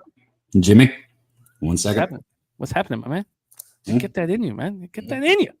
Get that in you, Dabby. Dabby, baby, let's go, Jimmy. Let's make some motherfucking money, man. I am ready. Shout out to everybody in the chat, man. JT, Sancho, Doug Wise, everyone, man. Steve G. I'm ready to get paid, Jimmy. We have such a great group in the chat. Sancho, such positive energy. Great to see all you guys. NJ Striker, Tony Cobbs. Catered you by Chef Jeff. We got Chef Jeff in the house. He's rocked with Pete and I since the Costa Rica days. Let's roll, Dabby Cab. Raiders, Ravens, M&T Bank Stadium, Baltimore, Maryland. We've set this up. So take it away. Your plan of action. Yeah, you look at this game, and this is the highest spread on the week, if I'm not mistaken, right? Ravens, they're the biggest favorite on the week. So me personally, I usually don't get involved on sides with games like that, but I think there's a lot of value in props in games like this. The Raiders, they couldn't generate anything on offense that first week. And they're not going to be in a better situation here against this Ravens defense. I mean, things aren't about to get easier is what I'm saying. And I like to look at, so that first game, right, against the Chiefs for the Ravens, if you look at like how you thought that game would play out, it played out how I thought it would. Lamar had to run the ball. He had to scramble out of the pocket. Derrick Henry got shut down for the most part. I mean, he looked okay, but he struggled generating yards. But that's against a Chiefs defensive line that's notoriously been one of the better defensive lines in the NFL. I mean, they did what I expected is what I'm getting at. And what I expect this game is I expect that Lamar is going to slow things down. He's not going to be running as much. They're going to try and get Derrick Henry going. They're going to get, a lot more passing opportunities in this game than I think they had against the Chiefs. So I took a couple props. I got Isaiah Likely over 35.5 receiving yards at -114. And I got Derrick Henry over 70.5 rushing yards at -115. I think this is a game where Henry gets going. He hit this number 52.5% of the time last year. So it's not like he hit it at a high rate. But this is just a situation where I don't see Lamar scrambling out of the backfield as much. I see the Ravens controlling the tempo, controlling the game, and I think they get him going here. This is the time. It wasn't week one. Everybody wanted him week one. Got that anytime touchdown at least, so shout out to that. But this is the time to get on Henry. So I got Henry, and then you look at Likely. His prop is at 35.5. His last 3 games, he's had a reception for over 25 yards, and he's hit it in all 3 of them. Last game, he was targeted 11 times, and you're putting this prop at 35.5. I just think there's great value to it. Lamar's been checking down to him a bunch. I mean, he seems to be his number 1 check down receiver right now, or tight end as a receiver, whatever. He's his guy, right? 11 targets last year, 35.5 is a beautiful number. So those are the 2 bets I got. I love it. Let's lock in all of this. So what was the number for Likely? 35.5 at -114. And Henry? 70.5 at -115. It was wild on the opening Thursday nighter to see Likely the star of the show and Andrews basically nowhere to be found. I'm very interested to see if that flips here at some point. I mean, to see Mark Andrews an afterthought and Likely the man was just wild to watch. So Likely over 35.5 receiving yards, Henry over 70.5 rush yards. Dabby Cab is rolling. Next up for Dabra Cadabra, we have the New Orleans Saints, Dallas Cowboys at AT&T Stadium in Arlington, Texas. A lot of us are on the Cowboys. And the question is, are we selling the Saints short? It is a legitimate question that could be happening. Take it away for us here, Dabby Cab, your action in Saints Cowboys. I mean, I thought the Cowboys, and anybody should, especially for a road game, they look pretty balanced in that opener. Dak didn't turn over the football, which that's always a key for the Cowboys. I mean, can Dak, protect the football, which he did in week 1. The defense looked great. Cleveland really struggled moving the ball in that game. I don't think that you're selling the Saints short. New Orleans was impressive in week 1. I'll give them that, but quantify competition, right? This is a different team. I'll say it again. Dallas looked good on offense and on defense. I don't think the Saints are going to be able to slow Dallas down in this game. The more I dive into it, and I did want to take Dallas as a side, but I didn't do it. I just took CeeDee Lamb's receiving prop in this game. And I know that seems, square or simple, but he didn't get it in week 1. He didn't get a touchdown in week 1, and he looked good. I thought he looked good. He just didn't get it, right? He wasn't given the opportunity. Dak will get him the opportunity in this game. I think 87.5 is a beautiful number. I got it at -109. He's going to get his opportunity at this game. I'll just say that again. Was that flat 81 or 81.5? 87.5. Oh shit. Sorry, my bad. 87.5 at -109. I get the angles. He doesn't get it in the week 1. He's back home in week 2. This is his first regular season home game where, the big contracts for him and for Dak. So I can understand it. Talk Sports with JT says, I believe Dak gets his passing yards today. And if he gets his passing yards today, well, then CeeDee Lamb should get his. CeeDee Lamb over 87.5 receiving yards at -109. Henry over 70.5 rushing yards at -115. Likely over 35.5 receiving yards at -114. And our guy Hugh Jane is saying Lattimore is out today to good play. Dak touchdown plus 300 for Big O. Dak over 9.5 rush yards. Speaking of our live stream tonight, Big O on our opening Thursday night live stream, his only bet was overtime at plus 1420. And he cashed that shit. I love my guy Big O. Speaking of our live stream tonight, Dabby, can you jump on with us? You able to? Yeah, I should be able to as soon as I get back tonight. Okay, dope, man. Get a big old bat ready to go and hang out with us. It's going to be a fun one. We're going to get a live feed, live hit from LJ at the stadium. Cap, thank you for rocking with us. Get that cash. Let's see you on top of the leaderboard here in NFL and keep up the great work in college football. Loved seeing your action today and sweeping the board live on your show yesterday as well. Any last words for the Cappers supporting the show? Yeah, I'll be quick because we got to get Ramon up here, my dude. I know he's coming up next, and I can't wait to hear what he's got to say. But everybody in the chat, I know you guys hear me, but listen, okay? Listen. Tune in tomorrow, Medicate Monday, right here on Pub Sports Radio. It's 11 a.m. Eastern. You'll have a good time. That's it. I'm going to leave it at that. Tune in. It's that simple. Thank you, Jimmy, for having me up here. I love you guys. I'll see you tomorrow. Yes. Are you? I know you hear me, but are you listening? We could sit with that, but we'd need to smoke a couple bats first, I imagine.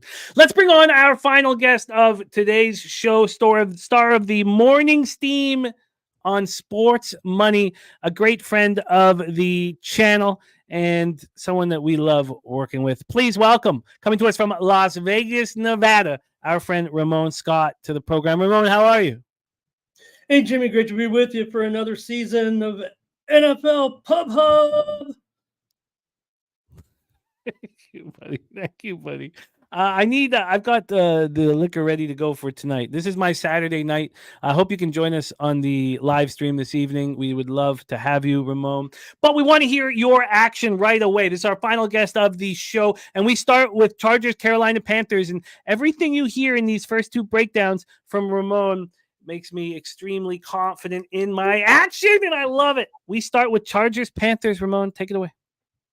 Yeah, maybe I should just, we've heard a lot about what I'm going to say about this game, I think. So maybe I could just change it to profess my love for Jim Harbaugh here moving forward. Jim, I guess I got to be on the record somewhere and try to say I'm going to support Jim Harbaugh as the head coach of my Chargers here moving forward. Someone's got to do the job, and I would think that he has the ego to kind of put the Spanoses aside a little bit and kind of move this program in the right direction. I'm sure in the end it'll be all the cutting corners that'll come out to roost a little bit, proving that the Chargers won't be able to get over the hump.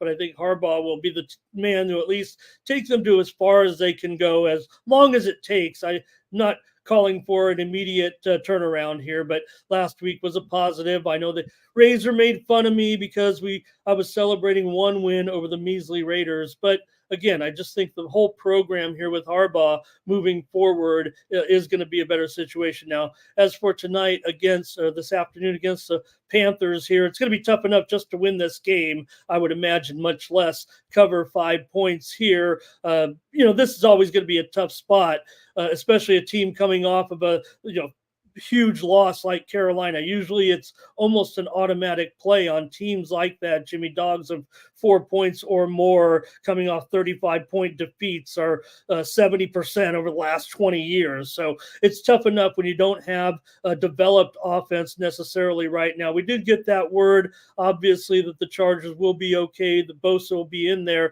defensively. That really does help this play. I'm going to come in on the under. Look, I would think the Chargers here, they're moved to obviously a 50-50 ratio offensively now with Harbaugh and, maybe protecting your man a little bit in Herbert. He doesn't have the weapons, obviously, here that he did previously, so the offense is going to be in work in progress. But when you've got a pounder like Gus and you've got a guy like JK, love him, poor guy, you got to feel for this guy, Jimmy. We're in the same spot with Dobbins as when he first came back with right? We saw him return from the injury before he came to the Chargers and, gets tackled down from behind each time, but that doesn't matter if you can move through the line a little bit and get these games. Gus and JK, that's a pretty good tandem. I don't know if there's any more interesting tandem in the league than that running tandem. I mean, they don't have a burner, right? They don't have, the type of backs that some of these guys do, but to have two of them like that, I think that really helps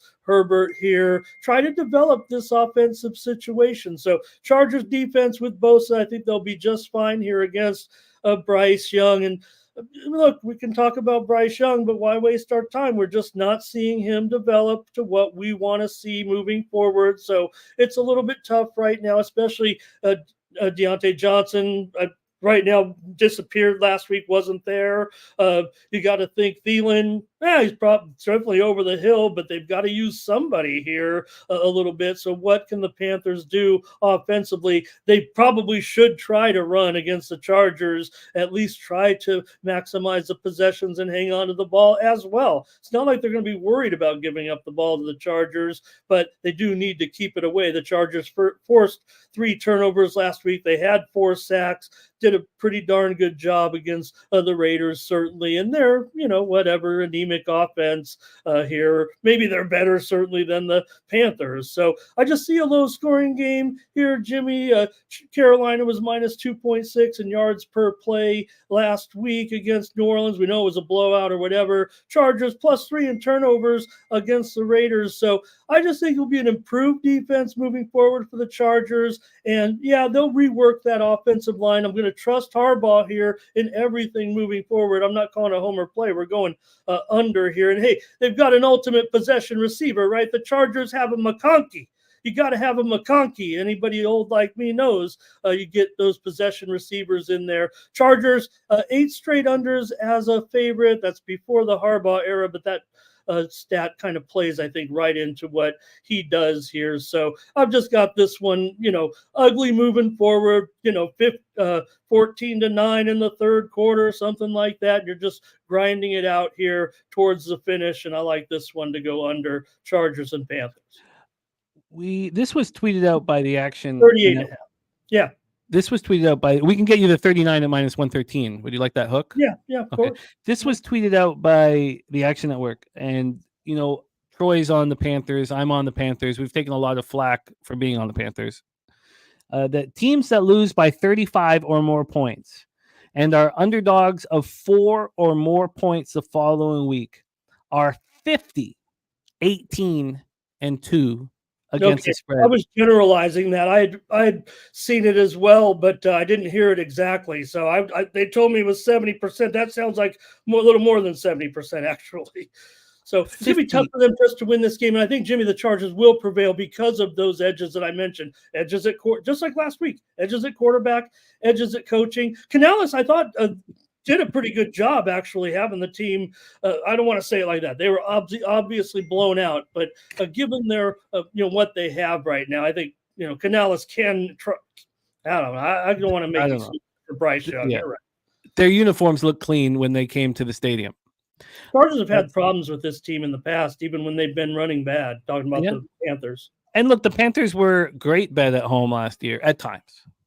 Let's roll on. We have the under 39. And my man Ramon going to give me more confidence on this next spot. Take it away. We're at Gillette Stadium in Foxborough, Massachusetts for Seahawks Patriots. Yeah, I mean, it jumped out right away, right?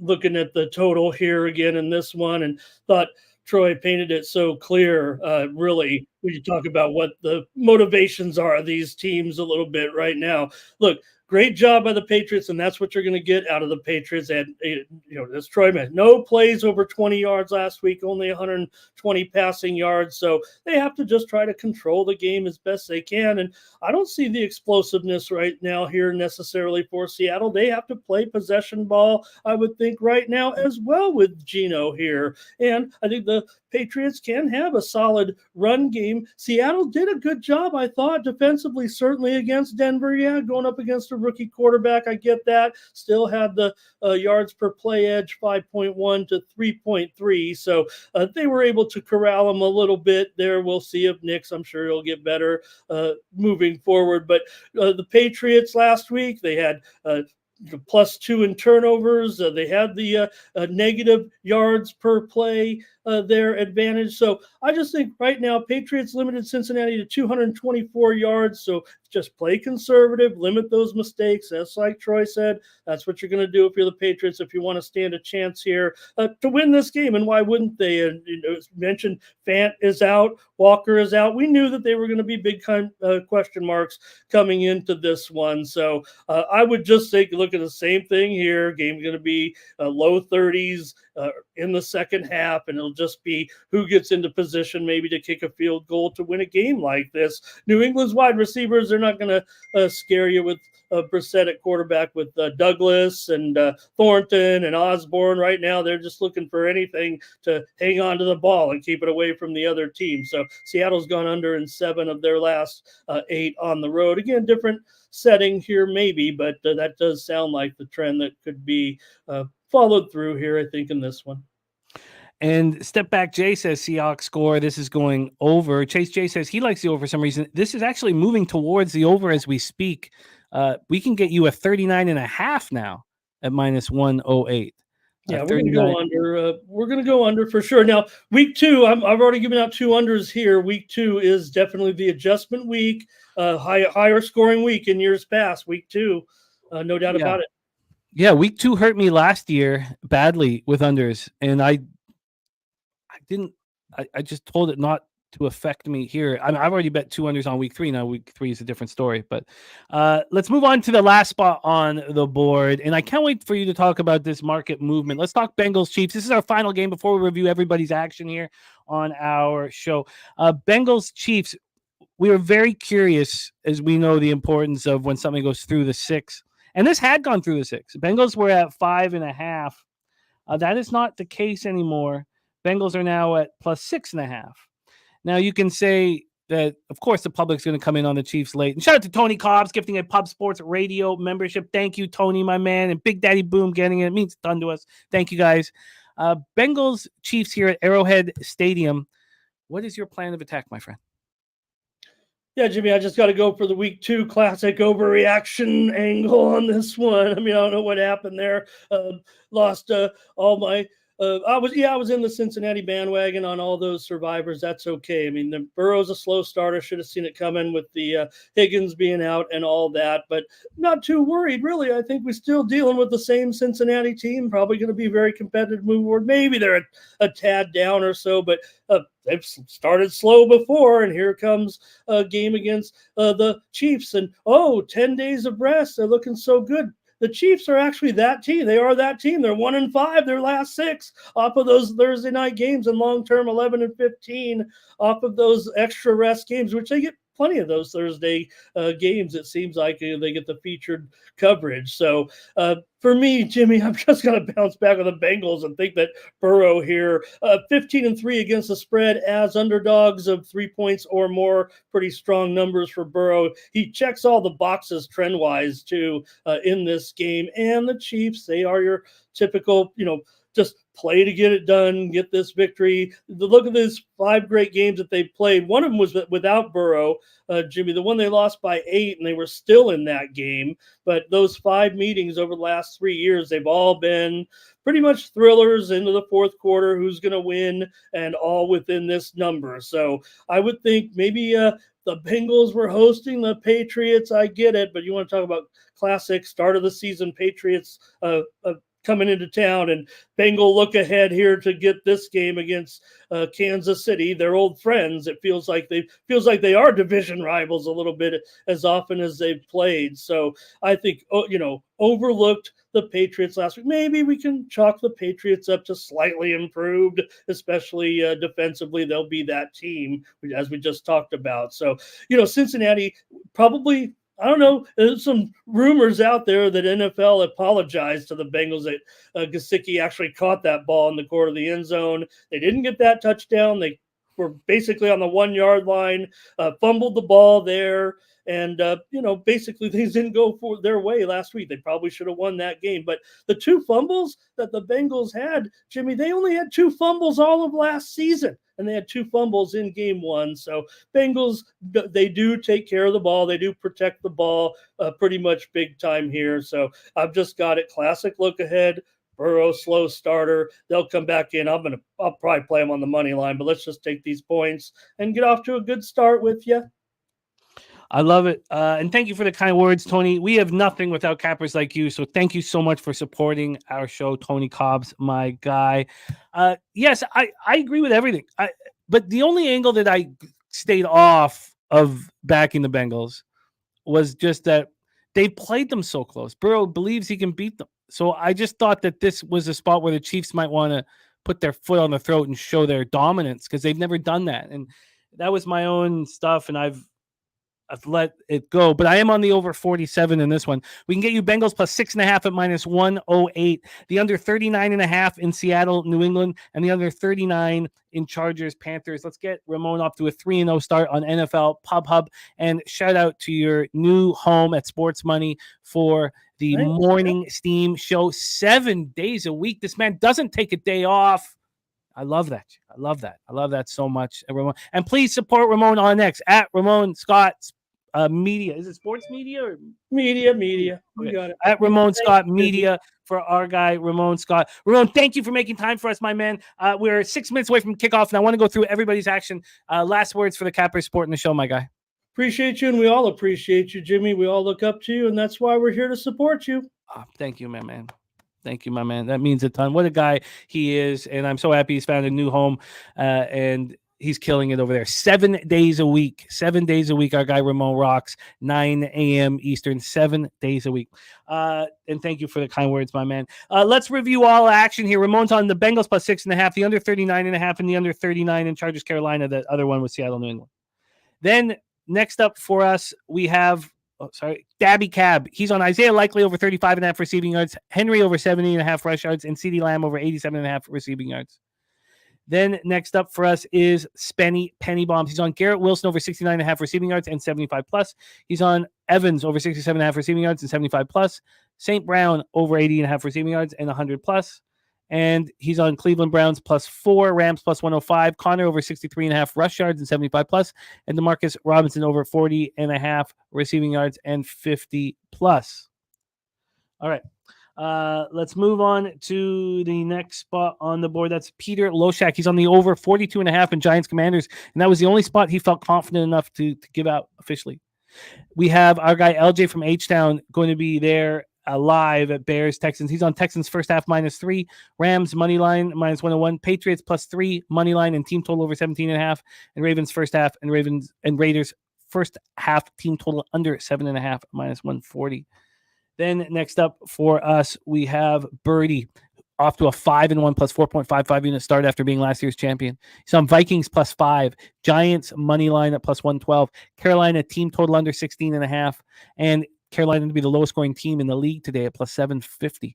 Rams money line at +100, Jarrett Verse sack, yes, at +170, and Denver Broncos team total under 16.5 at -101. Then we had Troy Torrance making his NFL pop-up debut this morning. Colts -3 at +115, and Colts money line -137. Cowboys -6 at 114. A double result -117. I immediately tailed that. That's on my card now. And Cowboys Colts parlay +120. Cowboys Eagles parlay at -120. He's on the under 38, under 38.5, and under 39.5 in Seattle, New England. Panthers +6, the under 39.5, and the under 38.5 in Chargers Panthers. Bengals +6.5 as well. And we had a ton of action from our cappers in the chat. Both DG and Noli on that Cleveland Jacksonville under. Rob Freeze on the Colts money line, KC -6, 49ers -4.5, and he's taking the Ravens to the alt line at -14. Talk Sports with JT is on Geno Smith under 220.5 passing yards. Justin Jefferson over 82.5 receiving yards. Malik Neighbors over 66.5 receiving yards. Jameer Gibbs over 24.5 receiving yards, and Amari Cooper over 58.5 receiving yards. Kong, what you're doing in college is absolutely spectacular, man. It's just absolutely incredible. Just got to keep delivering, keep your head down, and just doing what you're doing. It's absolutely incredible. Here we have Birdie, Big Ragu, and Marley leading the way. Every single bet that's been given out on the show will be tracked. There's no locks in this industry except for the fact that we will be honest and accountable. Regardless of how it may be embarrassing at times, and other times it'll make us look great. But we will always just be honest with where we stand and not sell you anything. And that's what we do here. Thank you to the guys on the show: Troy, Birdie, LJ, Loshak, Spenny, Dabby Cab, and Ramon Scott. My action is Tampa Bay, Detroit, first half over 24.5, full game over 51.5, Colts -3, Colts, Packers under 41, 49ers, Vikings under 45.5, Cowboys -6, Jets, Tennessee under 40.5, Seattle, New England under 38, Chargers, Carolina under 39, Pittsburgh, Denver under 37, Cincinnati, KC over 47. And then the 3 bets that I added today: Panthers +5, Lions -7.5, and the Cowboys double result. And that is our show for today. Stacks play of the day gave us 2. He gave us Jacobs anytime TD at +102 and Harrison over 64.5 yards. Shout out to Stacks. This guy delivers, man. 365 days a week. Days a week, geez. 365 days a year. 7 days a week. All I can think about is it's about to kick off. We're about to kick off, but I want to give a shout out to Stacks, who just is consistent, giving out his action and supporting us as a squad. Shout out to Justin. Stacks.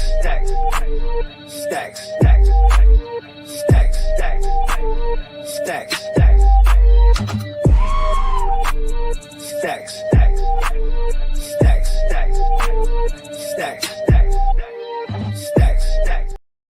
And shout out to our producer, the backbone of us here at Pub Sports Radio, Jose Bouquet, who works tirelessly behind the scenes. Thank you to you guys in the chat. We have absolutely nothing without you. Thank you for supporting the show and giving us the opportunity to deliver one, as we wouldn't have it if you guys didn't watch it and support us and become members and all that you do for us. Phil the Kill, Big Daddy Boom, Justin McKelvey, Chef Jeff, Big Scott, Steve G, who's on Team Jose, the Nuke Worker, My Dude, Kong's Clips, Big Daddy Boom, Nut Flush Allen, Ron Crawford, Red Girl. Thank you guys. TJ Parks, Brad Oliver, Chase J, Big O, Harold Williams, Tony Cobbs, Jermaine J Main 34, our guy Jermaine, Gary Tenebra, Chase J, Ron Crawford, Gordon Ninkowski, Step Back J, Sancho, Lamont, AOD, G Martinez, WT down in Costa Rica, Top Set, Jose in the chat as well, Tom Leach, Cam Raphael, Spenny Penny Bombs, Wager Detective. I wish we could give you guys all a shout out, but it's time to kick off. It's time to get that cash. This feeling of excitement before kickoff, it'll never change, and that's why we do what we do, and we're so thankful that we do it. Let's have a day today, and I will see you guys tonight at 7:20 p.m. for our live stream. So let's go out there and get that cash. Let's go.